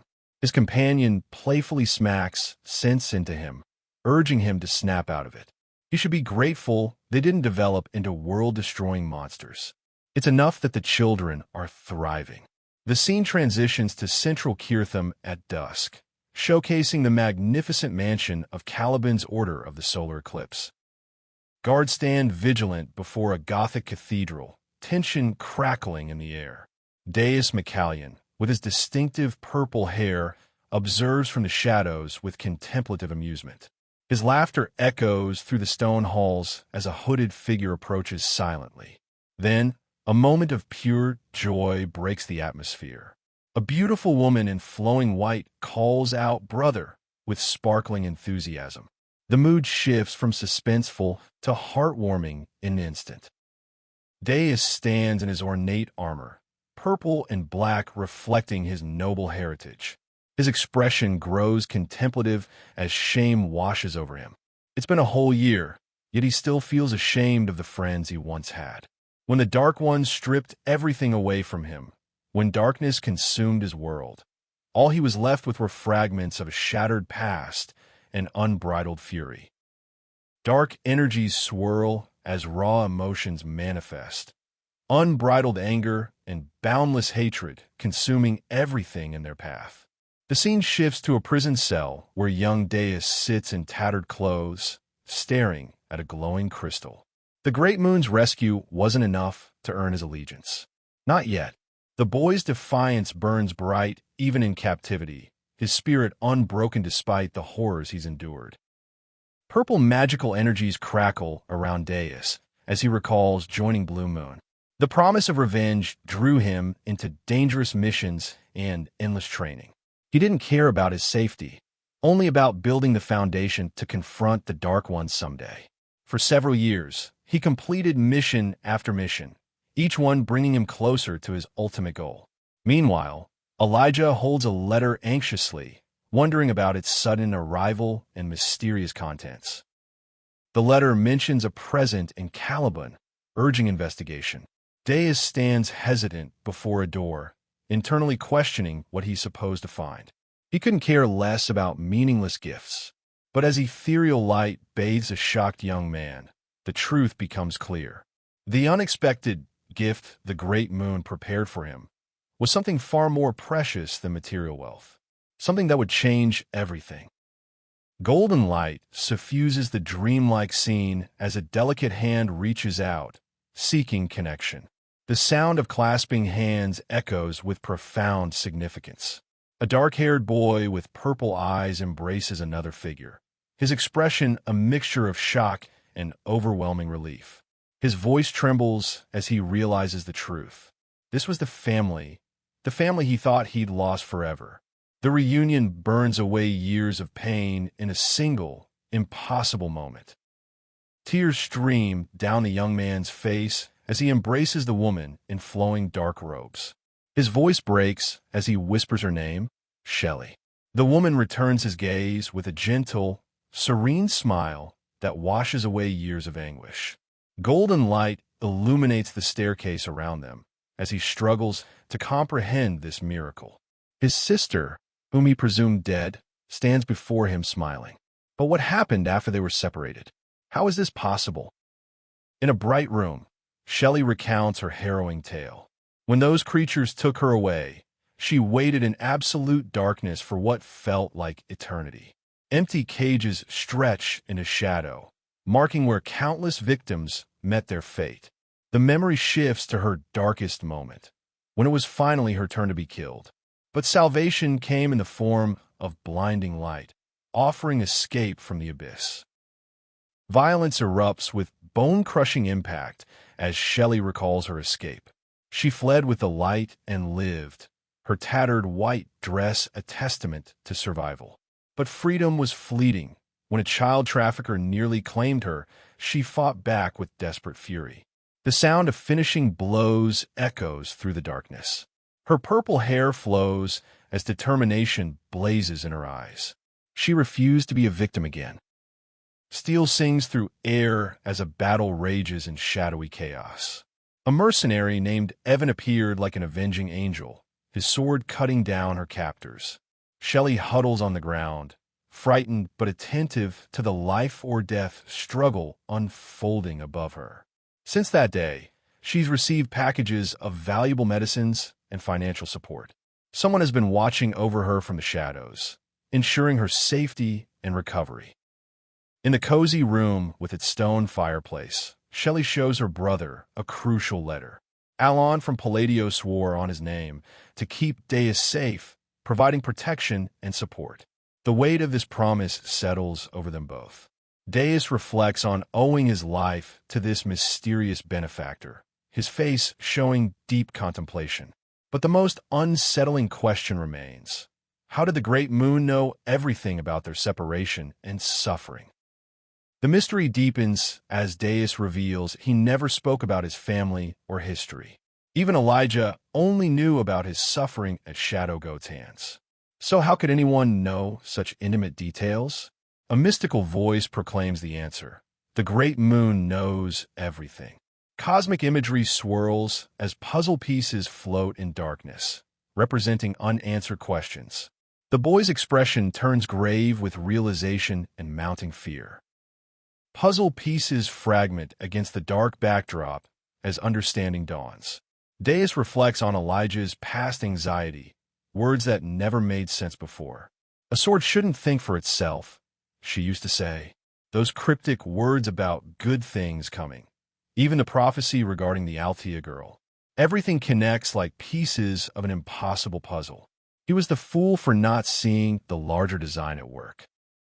A tear rolls down Deus's cheek as the truth crashes over him. Though the sword moved of its own accord, He must have been shown mercy by a higher power. The scene shifts to show him with his sister, his protective gesture gentle yet meaningful. Now surrounded by mystical purple energy, sword in hand, his expression transforms. Understanding brings not peace, but a terrible sense of purpose. The weapon gleams with newfound resolve. Shelley moves cheerfully through their warm reunion, carrying food and radiating joy.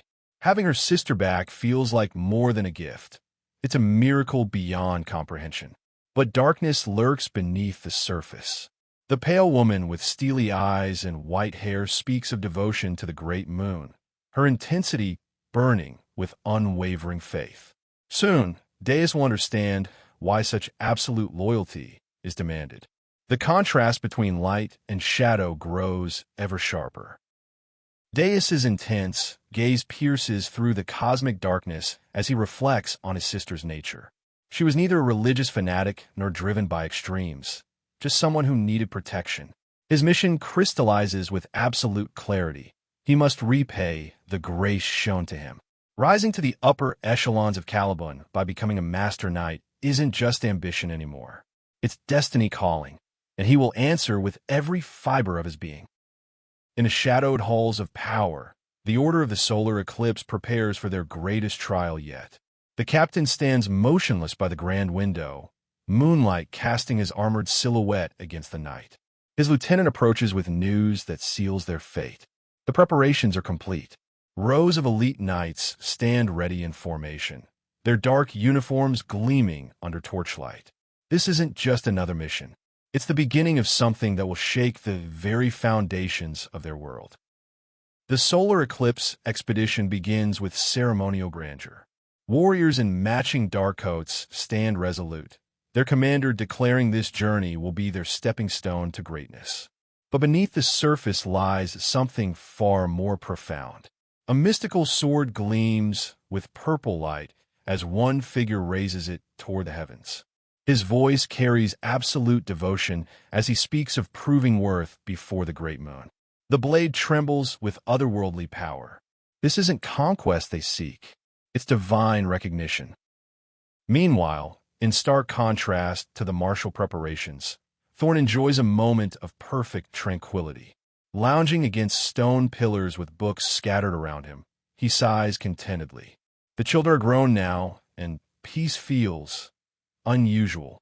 But even serene moments can't last in this world.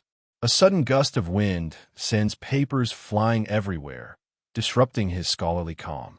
He scrambles frantically, trying to catch the escaping pages. Sometimes the simplest chaos feels the most overwhelming. Thorne's research into ancient utterances has been consuming him for months. Scratching his head in frustration, he stares at his disorganized notes, muttering about keeping better records. His purple shirt wrinkled from long hours of study, he reviews everything he learned from the Labyrinth expedition. Page after page of mystical formulas and forgotten spells. Finally, with visible relief, he declares his work complete. But is knowledge without application truly finished? The real test is yet to come. Power courses through Thorne's veins as he demonstrates the ancient techniques he's mastered.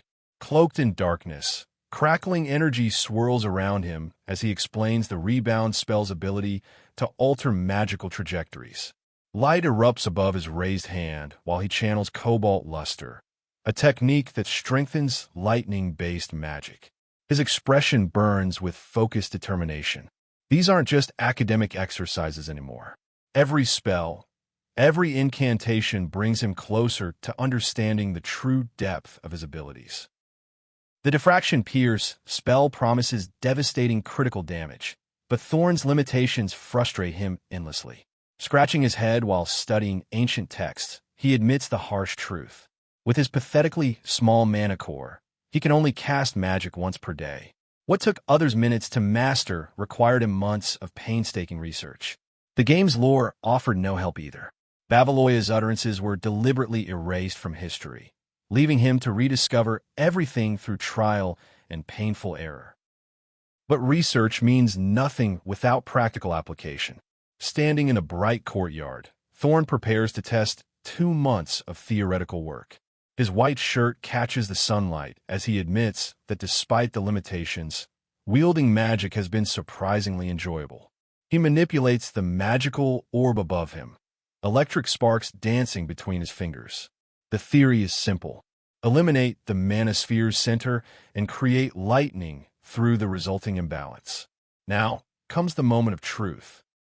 Thorne's voice cuts through the air with commanding precision. This feeble, pointless spell transforms as he speaks, each utterance with growing intensity. Clamp. The orb responds to his will. Compress. Waves of energy emanate from the sphere, sparks flying in all directions. The spell begins taking shape, purpose emerging from chaos. Collapse. The air crackles with volatile power as the magic reaches its crescendo. His purple shirt ripples from the energy waves. Each word carries devastating potential. The moment of rebound's activation arrives with earth-shaking force. Lightning bolts twist through the darkened sky, their serpentine paths defying natural law. Brilliant blue light explodes outward, reality bending around the spell's epicenter. Thorne stands confidently amidst the swirling destruction, his dark coat billowing as electric energy dances around him. His expression shows no fear, only satisfaction. The utterances work. The ancient magic responds to his call. Power incarnate flows through his very being. The diffraction pierce spell reaches its devastating climax. Ballroom. Electric sparks explode in chaotic patterns, the very air seeming to tear apart. Surge. Turquoise lightning courses through space, creating intricate patterns of raw destruction. Crackle. The energy's symphony builds to a crescendo as reality itself bends under the spell's overwhelming force. This isn't mere magic anymore. It's the reshaping of fundamental laws. The ancient powers Thorne has awakened refuse to be contained by mortal limitations. Boom! The lightning bolt arcs across the sky with thunderous authority, its brilliant blue radiance illuminating everything. Thorne stands in contemplative amazement, his white shirt bright against the magical chaos. The revelation hits him like the thunder itself. The order of utterances matters completely. When he tried speaking collapse first, nothing happened. But follow the proper sequence, and reality bends to your will. Such a simple discovery. Such devastating implications for everything he thought he knew about magic. But Thorne's triumph turns to horror as unexpected witnesses emerge. The dark-haired boy's eyes widen in disbelief as he gasps that this should be impossible. A red-haired girl clings to her companion, terror written across her face as she whispers about origin magic. The boy demands to know why Kalia is here, confusion mixing with dread. The narrator's voice explains the terrible truth. Origin is unique magic, the pinnacle achieved only by 7th-tier mages and higher. Thorne's secret is exposed to the most dangerous observers possible. The consequences arrive swifter than lightning. Perspiration beads on Thorne's forehead as he contemplates his exposed fate. An elegantly cloaked figure steps forward, his authoritative voice declaring ownership over this newfound talent. Swords materialize around the young mage, a threatening circle of gleaming steel. The older man's cryptic words chill the air. All for the great moon. A well-dressed woman observes silently as Thorne realizes he's walked directly into a trap. His peaceful days are officially over. Lady Kalia reveals her true purpose with calculating precision. The red-haired woman in her elegant pale dress explains her dual mission. First, to uncover Count Palateo's genuine intentions and identify what secret organization serves as a shield. Second, to test the mysterious power that has consumed the palace's hierarchy. Her magical investigation into House Genova's weaknesses was never mere curiosity. It was strategic reconnaissance. The chains and mystical elements swirling around them hint at forces far beyond political maneuvering. Enter Biankle, the banished 5th-tier mage whose very presence radiates lethal power. Dressed immaculately in his black suit, This man could single-handedly topple entire military divisions. His arrogance is legendary, his magical abilities devastating. Yet now he trembles. The red-haired woman observes this unprecedented behavior with growing alarm. Never in all their years together has she witnessed such primal fear from him. If Biankle is afraid, what unholy force have they truly encountered? The mystical symbols swirling around them seem to pulse with ominous warning. The confrontation moves to more civilized territory as unexpected visitors arrive at the ornate manor. The military-styled man offers sincere apologies for his uninvited intrusion, explaining he had longed to meet the estate's master.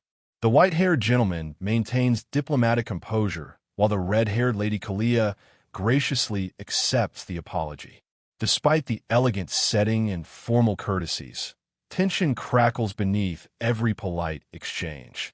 The dark-haired boy watches everything unfold with serious intensity.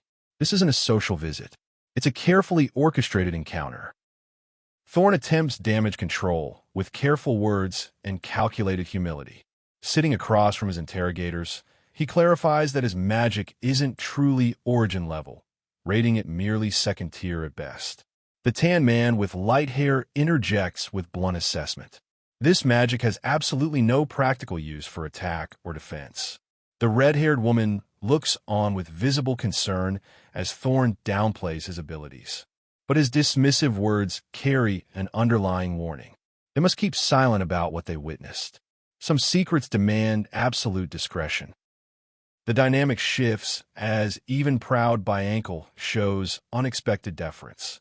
The red-haired woman sits beside the regal silver-haired man, noting with surprise how the arrogant Mage now uses proper forms of address. The elderly man with glasses nervously confirms his reaction, realizing he might have misjudged the entire situation. The young man in the dark suit acknowledges the misunderstanding while suggesting they clarify their meeting's purpose. Lady Kalia maintains she came merely to offer greetings, but the underlying current suggests far more complex motivations. The meeting concludes with surprising cordiality as Thorne demonstrates masterful social manipulation. The confident young man with tousled blonde hair, relaxing on his purple couch, graciously thanks Lady Kalia for her visit. He artfully suggests she might consider paying Duchess Althea a visit, hinting at a potential connection between the two women. The red-haired woman accepts his suggestion thoughtfully, her flowing cream gown rustling as she prepares to honor his advice. Sometimes the most dangerous conversations end with the politest smiles. As the elegant carriage departs, Thorne's anxiety manifests in worried speculation. Standing in the courtyard with his companion, he questions why rogues from the Western Territories would visit so unexpectedly. His greatest fear crystallizes into words. If news spreads that he's an origin user, every power-hungry faction will come hunting. This dark fantasy world shows no mercy to those who display weakness. The cries and commotion in the background suggest his peaceful isolation is already ending. The trap has been sprung, and escape routes are rapidly disappearing. Thorne's desperate plea echoes with futile hope. Just don't come to see me, that's all. But Lady Kalia's questioning voice persists, seeking confirmation about origin magic. The older man's careful response carries weight. Not quite. His explanation reveals the deeper truth about origin magic. It etches its own laws into reality itself, a privilege granted only to the highest-tier mages. The alternating settings between carriage and study emphasize the growing distance between safety and revelation. Some knowledge cannot be contained once spoken. The white-haired observer reveals the impossible truth with growing awe and terror. Count Palateo defied every magical law they understand. Through his observing eye, he witnessed something that should not exist. The Count was literally tearing through reality's parchment, manipulating the fundamental fabric of existence itself.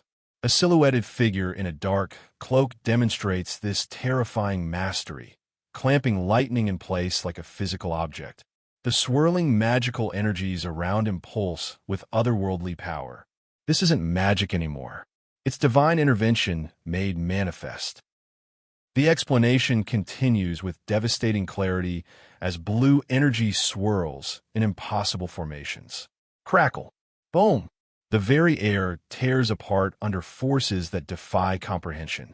A figure with wild, spiky light blue hair stands amidst the chaos, his dark cloak billowing as he explains the inconceivable.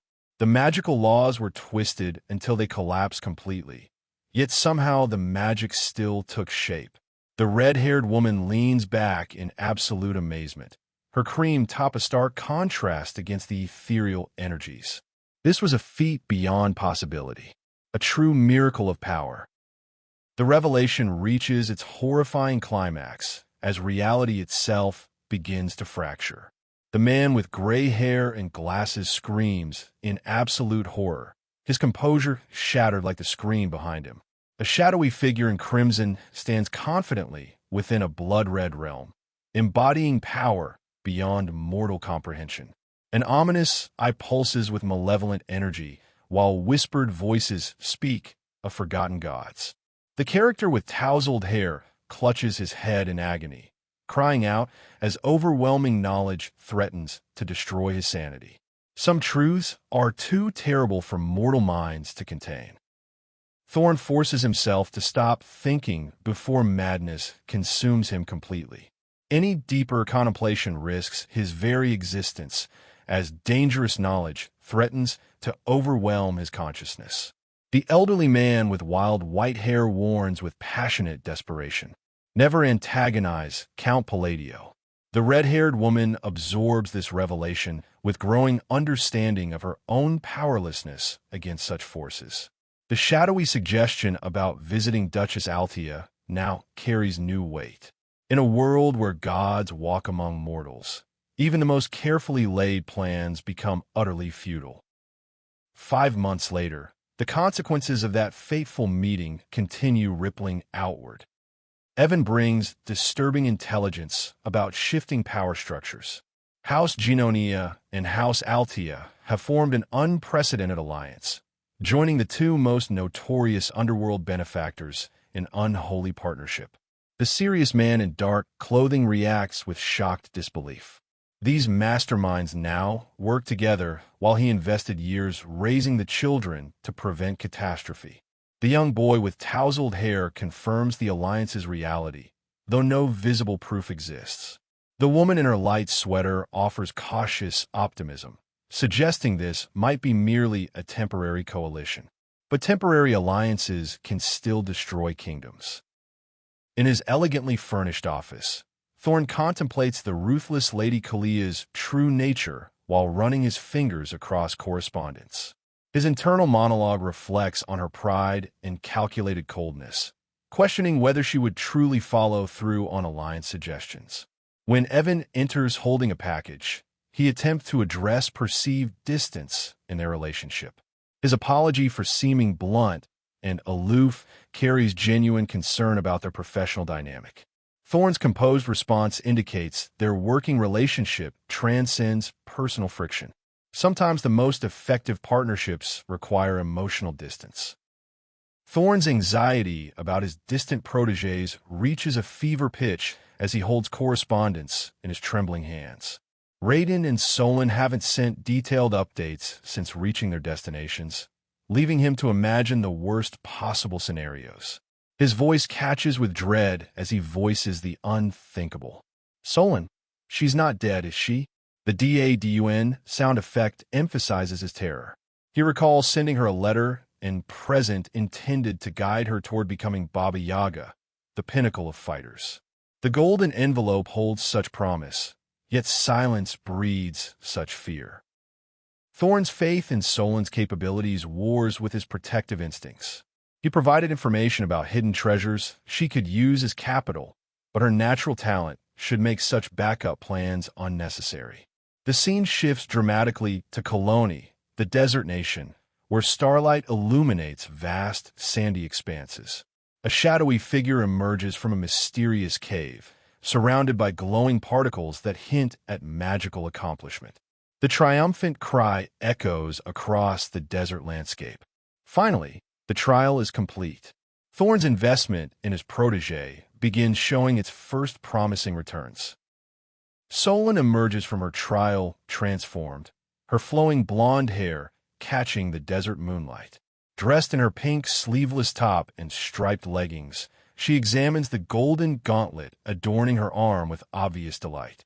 Her mischievous expression radiates gratitude as she thanks the great moon for this wonderful gift. The legendary essence of the Golden Mane tribe, which she had dismissed as mere fable, now graces her very being. Her childhood stories weren't just tales after all. They were prophecies waiting for the right moment to manifest. The flashback reveals the Golden Mane tribe in their full glory. Members with brilliant golden hair and tribal attire sit in ceremonial circle, their leader explaining their sacred lineage. They are the Maneborn, descendants of the Golden Mage, the king of all beasts himself. The essence grants them power and authority beyond mortal comprehension, passed down through generations of legendary warriors. The golden gauntlet gleams in divine light, symbolizing this ancestral might. A mysterious figure with flowing golden hair contemplates the true meaning of claiming such essence. Power always demands a price worthy of its magnitude. Solon's transformation reaches its emotional core as golden energy radiates from her empowered form. Her blonde hair flows with supernatural grace, while her armored physique demonstrates readiness for any battle ahead. She reflects on enduring every trial and tribulation within her inner world, crediting the great moon as her savior from deadly human experiments. The dragon that took her parents' lives will face her newfound power. Her fingerless gloves clench with determination as she declares her mission. Revenge has found its perfect vessel in this mystical warrior. Golden light envelopes Solon as she prepares to repay the kindness shown to her by Thorne and the Great Moon. Her sleeveless top reveals toned arms ready for combat, while her spiky blonde hair flows with fiery determination. She understands now that Thorne's true will wasn't for her to become a mere gladiator fighting for entertainment. His vision reached far beyond simple combat prowess. The sound effect punctuating this moment suggests impending action, the collision of destiny with determination. Her purpose crystallizes with absolute clarity. Solon's true mission explodes into focus with devastating clarity. Her long blonde hair frames a face set with unwavering resolve as she declares her destiny. To become the strongest gladiator isn't just personal ambition. It's preparation for something far more significant. Thwack! Her strike demonstrates the power now flowing through her enhanced form. Crash! Lightning accompanies her movements as she channels the essence's full potential. The final command echoes with lethal promise. Use the essence to pummel the dark dragon to death. Vengeance has found its instrument. Under the brilliant blue moon's ethereal glow, Solon stands alone on the mountainous landscape.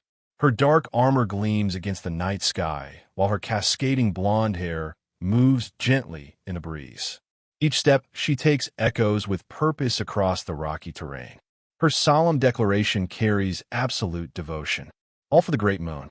With steely determination, she announces the beginning of her true journey. The Golden Mane tribe has waited generations for this prophesied moment. Their chosen warrior is finally ready to fulfill ancient promises. Back at Thorne's estate, intelligence gathering continues as two companions discuss recent developments. The dark blue-haired boy in his white shirt and brown vest shares rumors collected by their intelligence network. Solon's reputation in Colony has grown so impressive that locals call her the Golden Flash, a testament to her incredible speed and prowess. His relief is palpable as he expresses gratitude that she's thriving in that harsh environment. The dark-haired boy in black clothing nods thoughtfully, acknowledging that only the strong survive in such brutal territories. The conversation shifts to their other protege as Evan inquires about Raiden's progress. The brown-haired companion explains that Raiden has successfully arrived in Raxith and begun learning his designated trade. The casual atmosphere carries underlying tension as Evan seems distracted, prompting questions about his sudden funny looks.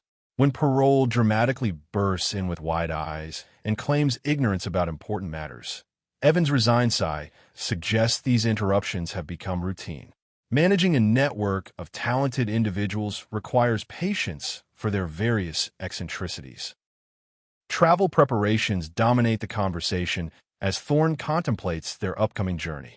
The black-haired man in his blue vest confirms his readiness to prepare for departure, while Thorne lounges on his plush chaise, wearing his white shirt and red tie. His casual mention of the Azure Arcane Tower instead of the Emerald One prompts geographical calculations. The tower's proximity to Labyrinthian City means a longer journey ahead. Thorne's exhausted expression at merely thinking about the travel suggests his preference for comfortable estate life over adventurous expeditions. The conversation turns to the legendary Labyrinthian City and its impossible challenges. Despite countless players attempting to clear the labyrinth over the years, not a single one has reached its deepest levels. The mystical location continues dropping rare relics and artifacts, creating endless temptation for treasure hunters and adventurers. A powerful, ornate axe sparkles among golden coins and other precious items, representing the incredible wealth waiting within. The green-haired character contemplates the high demand for certified arcane appraisers, while Renee prepares for her crucial certification test.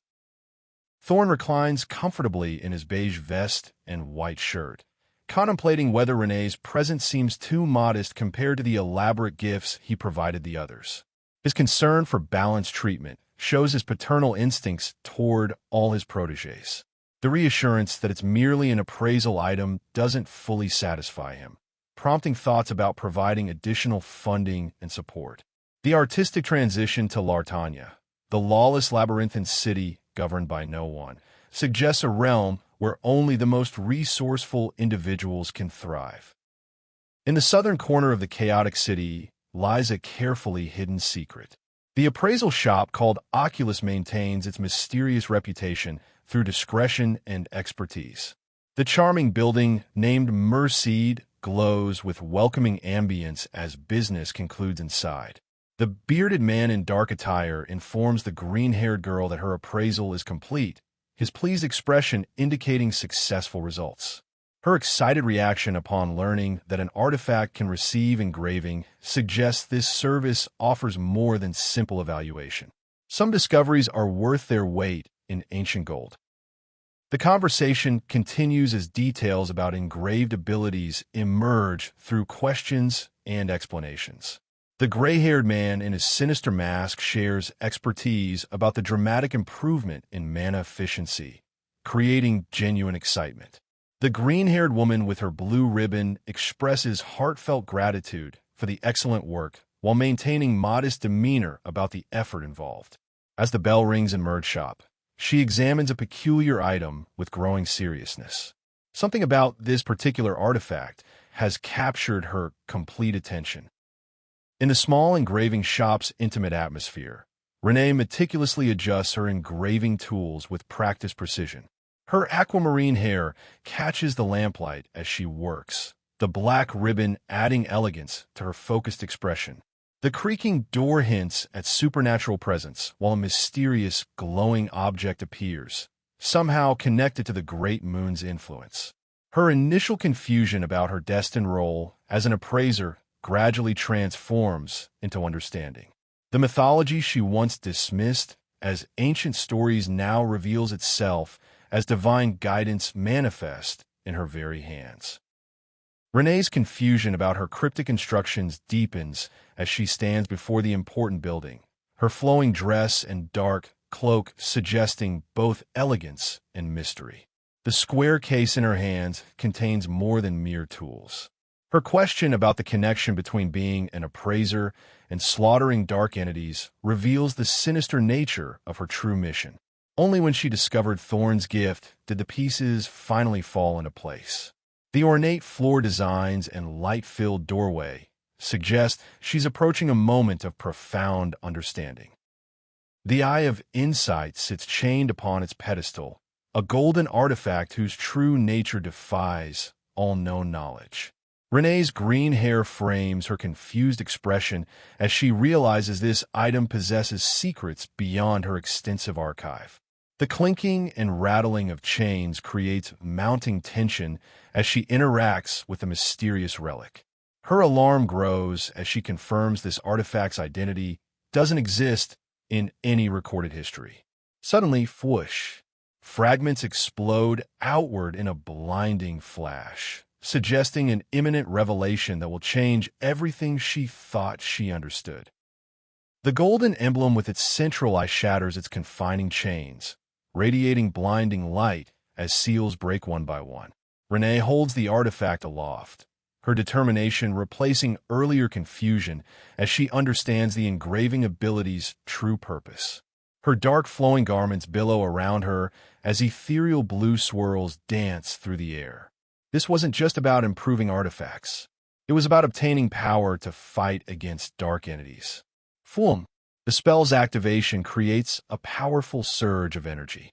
The ability itself serves as both weapon and offering to forces beyond mortal comprehension.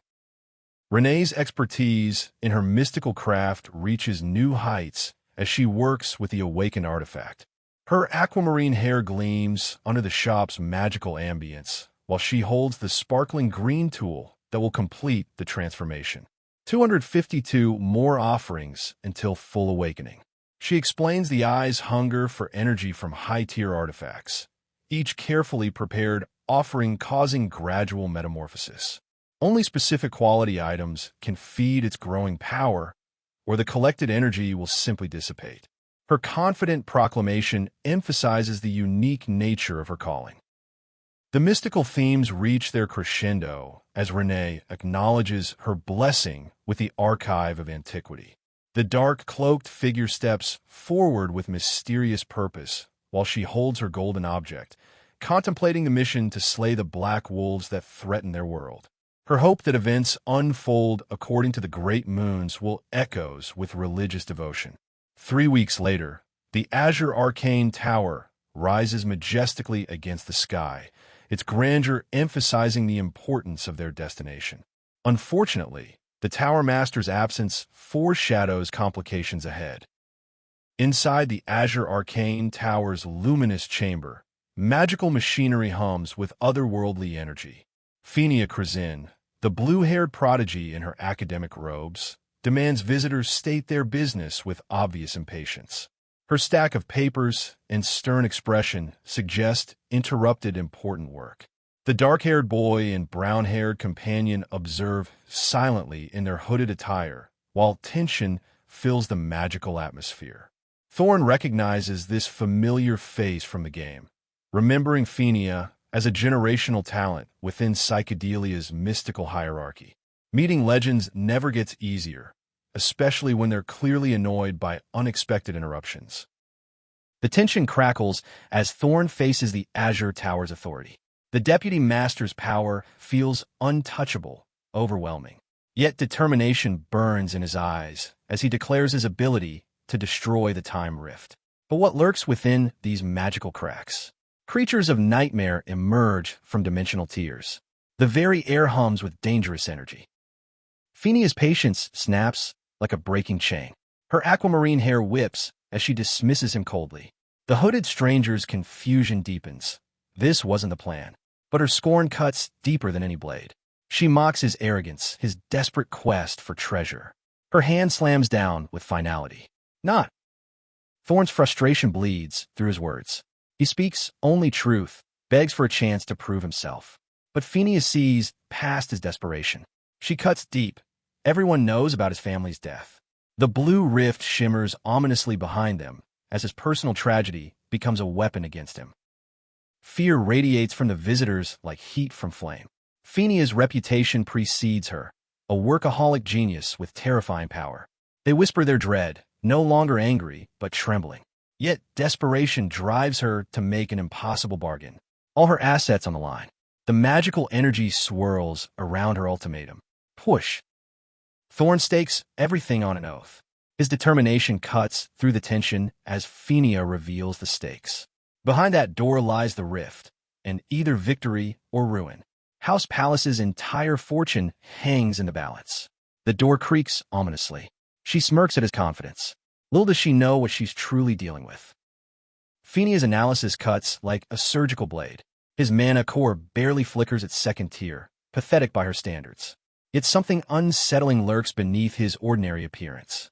Time rifts normally dissolve naturally, but this one has persisted for 2 years. Abnormal. Dangerous. The chaotic energy bursts against cracked reality. Failure tastes bitter in the cracked stone chamber. Fenia's impatience burns as she commands him to leave. His primitive technique, using hands instead of a staff, marks him as backward. Ancient times would call this a fairy tale. The shadows dance mockingly around his defeat. The Deweni. Darkness closes in. Terror freezes every muscle in Fenia's body. She cannot move. Time itself seems trapped in amber. But then realization dawns. Everything has paused. Foom. Magical energy explodes around them. A monstrous presence emerges from the darkness, grinning with predatory hunger. That swirling eye promises nothing but doom. Against the crimson backdrop of catastrophe, a figure emerges. White hair flows like moonlight as she extends her hand in invitation or challenge. The ground cracks beneath reality's strain. D8 Dwyn echoes through dimensions. Whatever approaches carries the weight of worlds. The very air trembles with anticipation. Thorne's body betrays him, frozen in magical amber. Panic claws at his throat as he realizes the horrible truth. Everything has stopped. His observing eye activates instinctively. Foom! The spiral glows desperately in his pupil. Then flash. Blinding light reveals the source. A figure in flowing robes stands amid shattered terrain. His mind races to identify the impossible entity before him. If unknown, he analyzes. But this is untouchable. Cosmic elements swirl through his consciousness as understanding dawns. Fenia commands him to abandon his frantic thoughts. Too late. The poison chalice has been offered. The sinister hand reaches through reality itself. A clawed shadow emerges with a whoosh of displaced air. The pale-haired girl trembles as realization crashes over her like a tidal wave. Sweat beads on her forehead. Her voice barely whispers acknowledgement of the entity's demand. The monstrous red eye looms closer. Absolute silence descends. Death's hand reaches to close around her throat. In the high-tech chamber's blue glow, the white-haired figure stands resolute. FSHHH. Red mist dissipates as reality reshapes itself. The cloaked man announces with quiet authority, the rift is closed. Episode 13 beckons. But what price was paid for this victory? The celestial motifs seem to mock their triumph. Thorne's deception flows like silk from his lips. A special item, a secret method, easy as breathing. His nervous fidgeting betrays the lie, even as he claims the rift's artifact. Fenia's anxiety radiates from every pore. She promises silence with trembling words. Did she buy his elaborate bluff? Her funny expression suggests uncertainty. Confusion clouds Thorne's mind as Fenia suddenly becomes flustered. Tumble. She pleads desperately, offering handmade mana recovery potions. Her tower master's finest work, invaluable treasures that would bankrupt most nobles. Yet she gives them freely. What misunderstanding drives this generous panic? Something has shifted dramatically in her perception. The costly gift overwhelms Thorne as Fenia's desperation intensifies. These potions cost a fortune. He remembers doing a double take at the price. But she insists on a mana oath, her voice trembling with mystical commitment. He protests it's unnecessary. Too late. Chains of magical energy swirl around them, binding something far deeper than mere promise. Thorne boasts about his promise-keeping abilities while magical chains continue their ethereal dance. The misunderstanding feels impossible to unravel. He's obtained 5 precious potions and a mysterious artifact from the Azure Tower, plus an oath for reasons he can't fathom. But as their carriage rolls through serene landscapes, doubt lingers about the treasure's true power. Thorne examines the gleaming bangle wrapped around his wrist. Blue light pulses as it absorbs ambient mana with mechanical efficiency. He remarks sarcastically on its superiority to his own pathetic mana core. A piece of equipment outperforms the man wearing it. How ironic. His priorities remain clear: research over combat, knowledge over glory. Thorne contemplates Phenia's bizarre misunderstandings as the blue-haired prodigy clarifies her magical status. Second-tier mage, he already knew. His easy assessment frustrates her further. She accuses him of rubbing it in. The reaction reminds him of Kalia's. Meanwhile, another figure with flowing red hair expresses growing unease about the situation. Phenia's nervous smile barely masks her anxiety as she declares she'll never see them again. Thorne dismisses it with casual indifference. The scene transforms into idyllic beauty: blue skies, vibrant greenery, and white horses pulling their elegant carriage. At the Alderan estate, a warm welcome awaits. Peace settles over the landscape like a gentle blessing. In the lavishly decorated chamber, Lady Kalia sips tea with elegant composure. The red-haired woman remarks on how little has changed, her smile hiding deeper currents. A pale-haired figure suggests visiting Duchess Aisha, advice that proves prophetic. Under night skies and wrought iron gates, hidden intentions finally surface. Count Palateo's keen insight unveils the web of political intrigue. Two women emerge from shadows, one dark-haired with piercing green eyes, the other fiery red hair blazing with determination. They realize the truth that binds them. Both dance to Count Palateo's commands. In a well-furnished room, a cloaked figure radiates absolute power. The red-haired man receives a letter, curiosity burning in his eyes. What message does the Count send? The brown-haired woman studies the letter with growing concern. Sweat beads on her forehead as she suspects hidden instructions within the noble's apology. The red-haired woman gestures knowingly. There's always more beneath the surface with aristocrats. Political complexities demand careful navigation. But understanding these noble games feels like deciphering ancient riddles. The political landscape reveals its treacherous terrain. Viscount Valanda serves the royalists while Duke Faldine commands the noble elite. The red-haired woman's smile turns predatory as she suggests eliminating them all. The dark-haired man counsels reason, but her ambition burns brighter. Why not oust the current power structure entirely? Form a new faction from the ashes of the old? A shadowy presence looms as understanding dawns on Lady Kalia.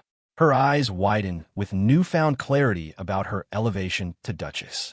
The Altair reputation, the strategic positioning, it all serves the Count's grand design. The red-haired woman's confident smile confirms the alliance with the Overlord of the West. Sunlight streams through elegant windows as they discuss their plan. The Azure Arcane Tower rises against blue skies as shocking news reaches the Tower Master. Count Palateo closed the time rift.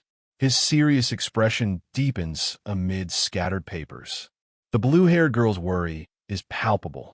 Meanwhile, chaos erupts elsewhere. A boy coughs dramatically over food while his companion rushes to help. Comedy and crisis intertwine in unexpected moments. Despite the mishap, the food remains delicious. Thorne accepts water gratefully as homesickness washes over him like a gentle tide. He expects Eutiah's letter any day now, a connection to those he left behind. The sunset paints everything golden. Gone. Night falls with ceremonial weight. A white-robed figure moves through flowers while a silvery-haired girl's tears catch moonlight. Among luminescent flowers, the white-haired girl with crimson eyes radiates ethereal beauty. Her playful smile contrasts with the silver-haired boy's excitement as he announces reaching high fifth-tier status. The blue-haired girl dismisses his achievement. She was born with such power. Then a figure in ornate robes arrives, calling to his dear pupil Phenia. Reunion and recognition dance in the air. Sela Micardo, the 8th-tier mage, returns to find confusion instead of crisis. Where's the time rift he should sense?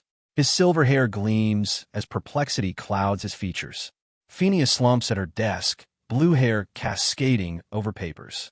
Her usual formidable presence has crumbled into defeated silence. Something extraordinary has shattered this prodigy's confidence completely.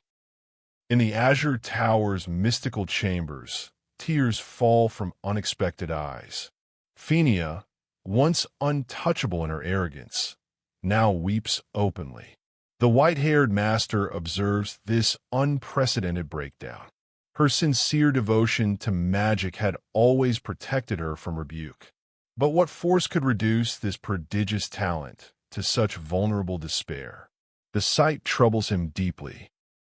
Among colorful potions lining the grand shelves, discussion turns to the Count's impossible feat. The close-time rift defies explanation. A magical oath binds Phineas's tongue. She cannot reveal his methods. But the dark-haired man theorizes brilliantly. Magic beyond comprehension that crushed Phineas's pride? It must be origin, the highest form of power imaginable. Count Palateo of Asteria grins with predatory interest at the news. How very interesting indeed. A month passes since the Azure Tower encounter. Against blue skies, the dark-haired figure raises his hand as energy swirls around it. Boom echoes across the landscape. FWOM accompanies his focused preparation. Power grows with each passing day. The sigil of the corrupt unlocks deeper, magical understanding. Selim speaks of increased daily magic capacity, new rules added to his arsenal. His companion marvels at the growing power. But impossibility stares back at them. That crater defies gravity's natural limitations. Something beyond normal physics carved this wound in the earth. The massive crater serves as testimony to magical evolution. Thorne's power surge feels real, not imagined. Utterances, activation words that alter spell properties, become his new research obsession. Charts track his magical proficiency over days of dedicated study. The gravity spell's arrangement yields its secrets through months of careful investigation. Knowledge becomes his greatest weapon. Gratitude flows as naturally as breathing while Thorne prepares to read Evan's letter in peaceful solitude. 3 magical performances complete his daily training. But darker thoughts intrude. Compensation for a curse.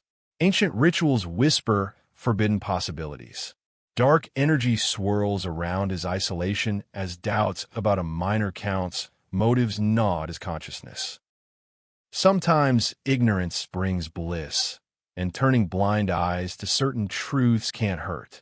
The sunlit courtyard witnesses their casual exchange as flowers pass between hands. But the scene transforms dramatically. Lionel, capital of the Holy Kingdom of Rosario, spreads beneath moonlight. The Eastern House of Prayer rises in blue-toned serenity, dedicated to Señoria, goddess of moon and peace. In the moonlit chamber adorned with white flowers, formal greetings exchange between Sister and Sir Roke. The star-emblemed paladin reports his latest rescue. 8 children and 25 villagers saved from Eastern peril. But tension lingers beneath their respectful words. She is merely a nun without sacred cord, lower in standing than even a paladin. Hierarchy weighs heavy in holy places. Gratitude flows from Sir Roke's lips as he credits his sister's guidance. She deflects graciously, but he insists she lifted him from nothingness. A blue-skinned figure appears in his memories, marking the moment of transformation. For 20 years, he was a fumble, unable to sense divine power. Then everything changed. Clink, huff. The sound of ongoing struggle echoes. In the fortress shadows, a silver-haired warrior sits dejected on cold ground. The whispered words haunt him. Pray to the moon. Confusion clouds his weary features as realization dawns. The moon? From the starry sky, a figure with flowing white hair and piercing red eyes approaches. Her enigmatic smile carries ancient wisdom. Have faith, she counsels. The way will reveal itself. Desperation drove him to follow her cryptic advice. Days of prayer to the moon instead of traditional gods. Then, miracle. Divine power flowed through him like lightning through a conduit. Ecstasy and guilt war in his heart. He knew he had fallen to temptation, abandoning Lady Saronia for this lunar goddess. The price of power weighs heavy on his soul. Blasphemy surrounds divine power as three figures stand united: sword-bearer, white-robed acolyte, and dark-clad mystic. Divine artifacts shine with holy radiance. The brown-haired boy contemplates his glowing medallion, understanding faith's true nature. In the softly lit chamber, she explains why she commanded lunar prayers. Faith requires the unseen, but draws easier from undeniable reality. The moon is always there. The moon remains their eternal companion, she explains, reaching toward the sunset-painted window. Ethereal light dances around them as deeper truth emerges. The goddess is the moon, one and the same. Humans are creatures of doubt, requiring stronger foundations for their faith. Her brother acknowledges solemnly. Sister, he calls to her, understanding finally dawning in his voice. Eternal gratitude flows between them in the ethereal glow. She suggests joint prayer as the ultimate expression of thanks. His duty compels acceptance, humble yet resolute in his silver armor. The scene transforms into celestial beauty, soft blue tones washing over their spiritual communion. A smile passes between them. Peace settles like starlight on their shared devotion. The grand chapel fills with believers as prayer hour arrives. Stained glass windows cast rainbow light across wooden pews. Clack! Footsteps echo through sacred space as a dark-haired figure in flowing robes approaches. Their intense focus suggests purpose beyond mere worship. The wooden structure ahead awaits their touch. Tension builds in this holy atmosphere. She calls the faithful to prayer with raised hand and solemn voice. The cathedral bathes in full moon's majestic glow. Her light purple hair flows like silk as she leads them to worship the great moon. Red eyes burn with fervent devotion as hands clasp in sacred gesture. Eutiah Bloodia, nun of the Holy Kingdom of Rosario, conducts this lunar ceremony. In the sunlit study, Thorne reads another disappointing letter. Trivial updates, nothing earth-shattering. His head drops to the desk with a frustrated sigh. Only Eutiah writes anymore, a thought that stings with lonely truth. Top echoes his contemplative mood. You should expect this distance. They've never actually met him face to face. Self-deception becomes an art form as Thorne convinces himself he's not sad. The children only know him as some random benefactor, a stranger who did nice things.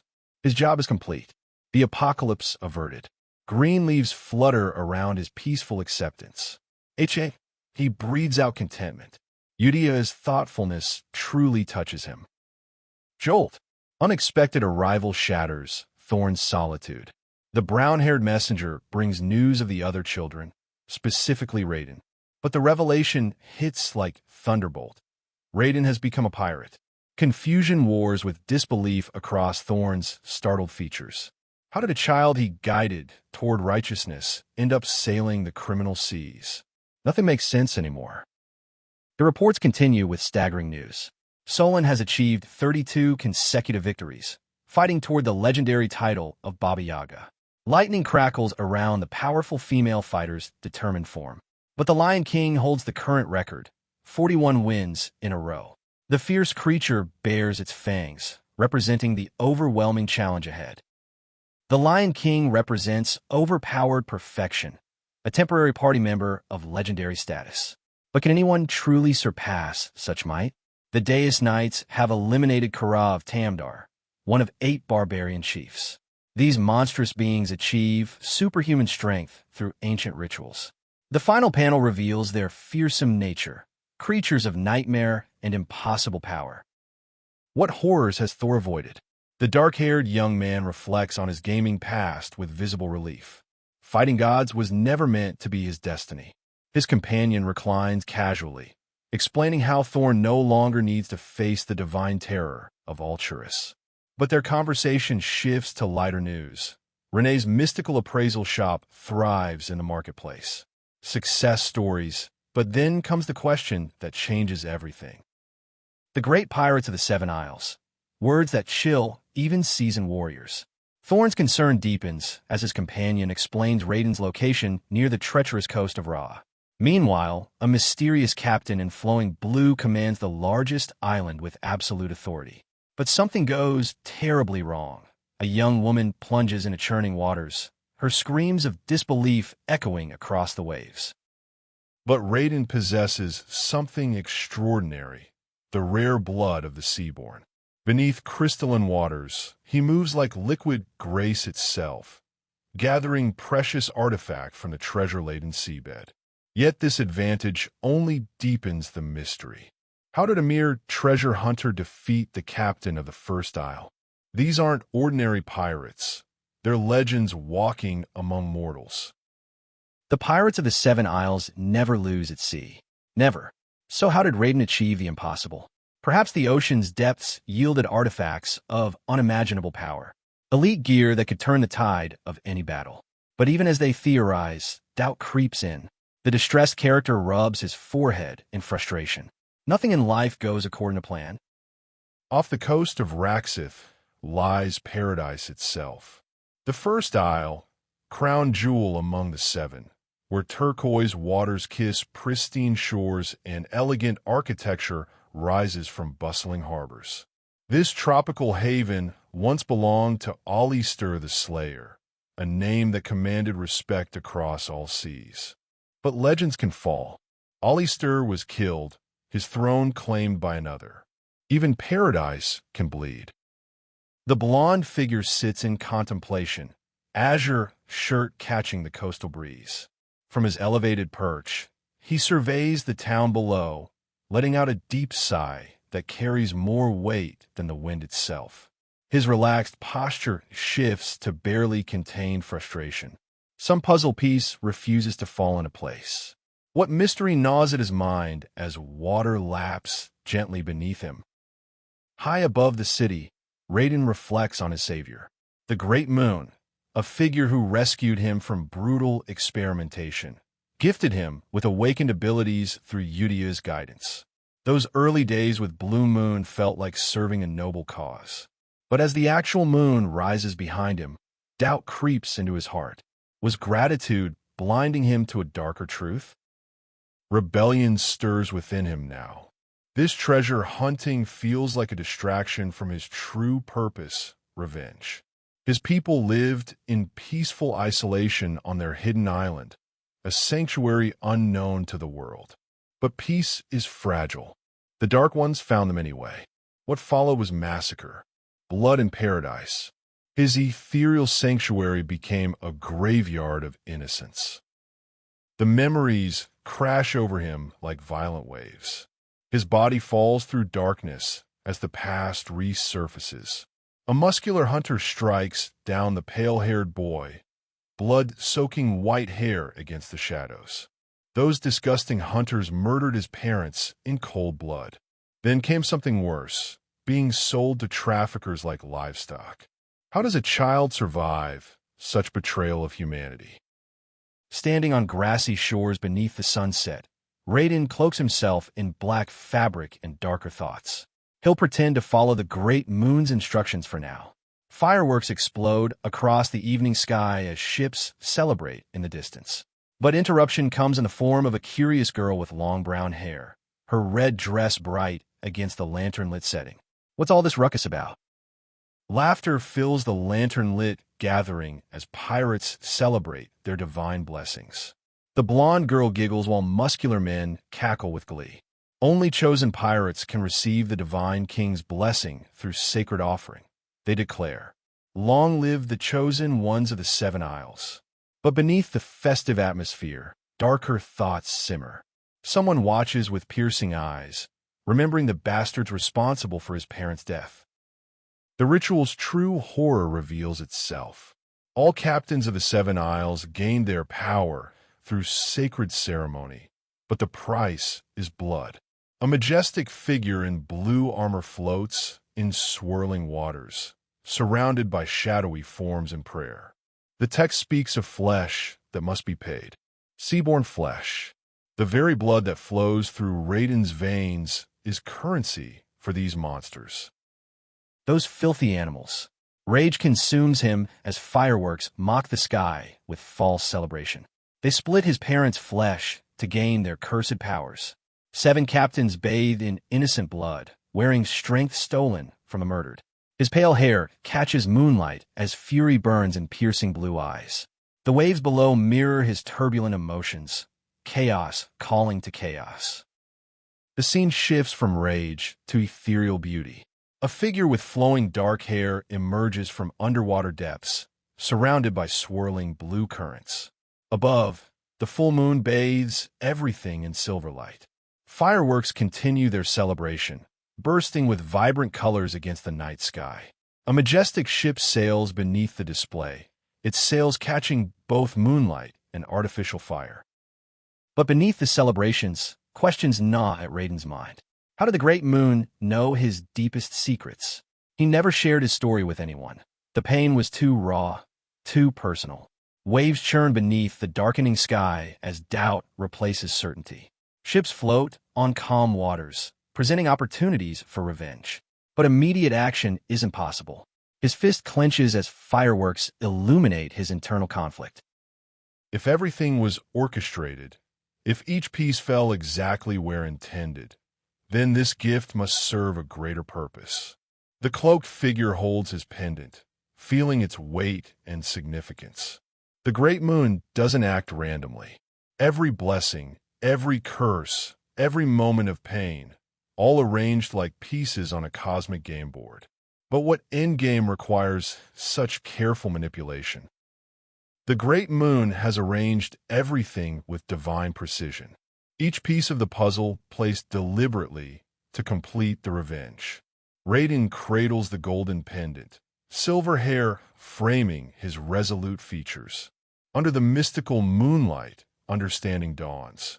This isn't random kindness, it's orchestrated justice. The moon above seems to pulse with approval as the final plan takes shape. Power explodes through the water as Raiden moves with supernatural grace. The underwater landscape blurs past in streams of blue and silver. Palm trees frame the tropical paradise above as his foot breaks the surface in one fluid motion. He darts from the depths like liquid lightning, creating massive splashes that announce his arrival. The ocean itself seems to celebrate his emergence. Beneath the waves, realization strikes like lightning. His pendant gleams with supernatural radiance as understanding floods his blue eyes. The great moon's gift reveals its true nature, enhanced perception to discover artifacts in the deepest seas. His hand reaches toward Amrita's goggles, another piece of equipment floating in the ethereal underwater realm. Every tool has been provided for a reason. The gift compensates perfectly for what he lacks. While others rely on combat prowess, Raiden possesses something far more valuable: the ability to uncover treasures that lie buried in the ocean's deepest secrets. His light blue hair flows as he grasps a chest filled with gold coins and sparkling gems. Above, sunset paints the sky in brilliant oranges as footsteps announce someone's approach to this aquatic treasure trove. Standing barefoot on moonlit sand, Raiden acknowledges his debt to the great moon. The lunar promise has been kept in full. Not only were his enemies delivered directly to him, but he was gifted with the exact powers needed for vengeance. His bracelet catches moonlight as water magic swirls around him, elemental forces bending to his will. Now he understands the letter's true meaning. Everything was preparation for this moment. Your true will revealed at last. Raiden emerges from the depths, water cascading from his athletic form, silvery hair catching underwater light. His smile carries both allure and menace as the deeper truth surfaces. This was never about treasure hunting or random gifts. The great moon's true desire, for Raiden to carry out his revenge and conquer the 7 Isles entirely. Destruction wrapped in divine purpose. All for the great moon. The phrase takes on new meaning as Raiden floats through shimmering waters, his ornate outfit marking him as chosen. He had never given those words much thought before, but now, swimming through the mystical depths, understanding transforms his faith. Everything they do serves the lunar deity's grand design. Evolution of belief happens in the deepest waters, where truth cannot hide. For the great moon, final words that seal his destiny. The silver-haired figure declares his purpose beneath the waves before emerging onto tranquil shores. 3 months pass like flowing tides. Summer's scorching heat finally surrenders to autumn's gentle touch. Luxurious carriages wind through roads painted with falling leaves as high society prepares for their traditional gatherings. Change comes to all things. In his luxurious chamber, Thorne contemplates the forced participation that comes with noble birth. Every 4 years, this cultural obligation rears its demanding head. Autumn leaves swirl outside as rumbling carriages announce the arrival of the Kirald and Eben families. He sighs deeply, frustrated by the need for extra security against bandit threats. Some aspects of this aristocratic culture truly irritate him to no end. The truth about nobles becomes painfully clear. Thorne observes from his position at the bar, drink in hand, watching 2 men engage in their petty mockery.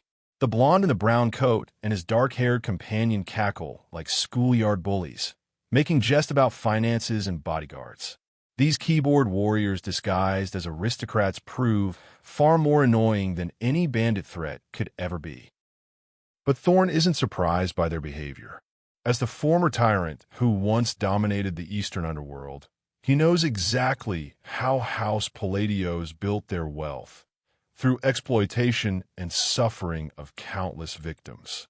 Now that he's abandoned the underworld entirely, scavengers pick at the remaining scraps. A wolf appears in the shadows, sniffing for prey among the ruins of his former empire. His rise to Count Palateos is dismissed as mere luck. The silver-haired nobleman strides forward in his dramatic cloak, no longer feared as the dark mastermind but reduced to just a lucky guy in public perception. The bespectacled man in green mockingly offers financial assistance to the supposedly poor count. How quickly reputations crumble when you step away from terror and embrace a gentler path. In this stylish room, the harassment reaches new heights. The dark-haired young man in his brown jacket grows increasingly annoyed as his mustached companion finds their situation amusing. The victim's retreat is in full swing, cradled and adorned families venting their historical grievances against the Palateo's name. But Thorne wasn't even responsible for their past suffering. It's like dealing with relentless online trolls in elegant attire. Sometimes ignorance truly is bliss. Caleb and Elijah sit contentedly on the stairs, sharing roasted corn while chaos unfolds around them. The mustached man shouts about his lost underworld army as his broad companion gestures wildly about abandoned carriages and mishandled empires. Are they trying to wrap their complaints? The boys wonder with innocent amusement, wishing only for butter to enhance their simple meal. Far to the north, where white and gray death blankets the bitter landscape, another story unfolds in the snow. This is barbarian territory, a land ruled by savage cold and even more savage inhabitants. Among the scattered debris lies a bruised figure, teeth gritted against both physical pain and burning rage. His hatred for the dishonorable dogs of Caliban runs deeper than the frozen ground beneath him. The great Kirkhan, one of the 8 legendary barbarian chiefs, lies fallen in the snow. To barbarians who revere battle above all else, death on the battlefield represents the highest honor possible. But this defeat tastes of shame and treachery. Caliban's knights used ambush tactics, denying him the honorable combat he deserved. A glowing figure in white armor stands victorious, having stolen honor through deception. In this desolate tundra, death refuses to bring peace. The rugged warrior coughs blood into the snow, his body racked with pain as he struggles against the unforgiving ground. Wind howls with merciless fury, and bodies lie scattered like broken dolls. Kurga haunts his final thoughts as he reflects on meeting such a disgraceful end. Even death feels tainted by dishonor. The muscular chief lies motionless in the falling snow, tribal tattoos marking his proud heritage. But peace eludes him even in death's embrace. His eyes cannot close while his kin remain unavenged. Suddenly, movement disturbs the air, a swift sound followed by the ominous materialization of a dark portal. His anguished voice echoes across the frozen wasteland, calling for his people with heartbreaking desperation. "Call out to me." The voice commands from swirling snowflakes, demanding recognition. "Speak my great name, the very name you worshipped in life." A shadowy weapon-wielding figure emerges from the ethereal storm. The dying warrior responds with tears mixing with blood on his face, pain and reverence warring in his expression. In his darkest moment, divine attention finally arrives. The great Kurkan pushes against the frozen ground with tremendous effort, his muscular form marked by intricate tribal tattoos. Dark energy swirls around him as he struggles to rise, every movement of battle against his failing body. His arm stretches toward the heavens as he prepares to call upon the one being who might answer his desperate plea for vengeance. "Our great god, Lord Altrudis." The barbarian chief's cry pierces the frozen air, arms raised in desperate supplication to the deity he has served faithfully. An ethereal figure with flowing silver hair and otherworldly features materializes, acknowledging the humble call with unsettling delight. That sharp-toothed grin suggests this divine intervention comes with a price beyond mortal comprehension. "Call my name, and I shall make your wish come true." The god's promise echoes through dimensions as autumn leaves dance beneath bright skies. But in the convoy's festive atmosphere, darker undertones persist. Young nobles mock Thorne relentlessly despite other families joining their journey. Yet Caleb offers sage advice from gaming wisdom: ignore the trolls. Not feeding them remains the most effective strategy against persistent harassment. Victory belongs to ignorance tonight. Caleb proudly displays his catch from the stream, while the group celebrates around their campfire, munching contentedly on their meal. The trolls grow increasingly frustrated by Thorne's continued silence. But surveillance reveals a troubling truth. Only 2 guards protect their entire convoy. The artifact search confirms their vulnerability in this wilderness where danger lurks beyond the firelight. In shadow-draped lands, ambitious men in tailored suits plot their expansion into the underworld. No more sneaking around mortals. Astronomical wealth and power await their grasp. They laugh about sending gifts to demonstrate the world's terrorizing reality. But evil plans rarely unfold smoothly. A rustling sound interrupts their scheming, followed by confusion, then a scream that cuts through their arrogance like a blade. Monsters! The scream tears through the snowy landscape as ominous shadows surge forward with inhuman growls. Panic grips the convoy as dark figures point toward the approaching threat. A mage raises his glowing artifact, calling desperately for light to pierce the chaos. Stars and sparks emanate from his hand as he prepares to unleash magical force. The spell activates with a sharp crack of power. In the bright flash, 2 muscular goblins emerge from the shadows, gray-skinned monstrosities adorned with purple crystals and wielding massive blades. One warrior relaxes momentarily, thinking these are just common forest goblins. But something feels wrong. These creatures are different, evolved, dangerous. Then a high-pitched scream pierces the air, signaling that their worst fears are about to be realized. A hulking blue-skinned creature towers over the battlefield, its growl resonating with primordial menace. Bodies litter the ground around this aberration as doom echoes through the air. The young man in white robes realizes with horror that their outer guards are already dead. His combat-ready companion grips his oversized book, both shocked by the systematic slaughter that preceded their arrival.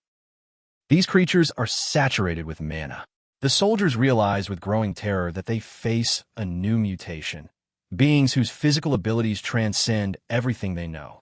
The large, silvery-haired figure prepares for battle, purple energy radiating from his imposing form. Then explosive action erupts as the creature charges forward with an earth-shaking roar that promises devastation for anyone standing in its path. The monster emerges in all its terrifying glory. Light blue skin stretched over massive muscle, purple gemstones embedded in its flesh, red eyes burning with malevolent intelligence. The ground trembles beneath its advance as debris scatters from its devastating approach. Two armored warriors look up in shock as this nightmare, made manifest, prepares to unleash its fury upon their already decimated convoy. The gray-skinned goblins continue their menacing growls as swirling energy forms a protective barrier. Rock walls and shields manifest from thin air, indicating another mage's presence among their group. But who possesses such power? The cloaked figure with flowing hair points out these defensive measures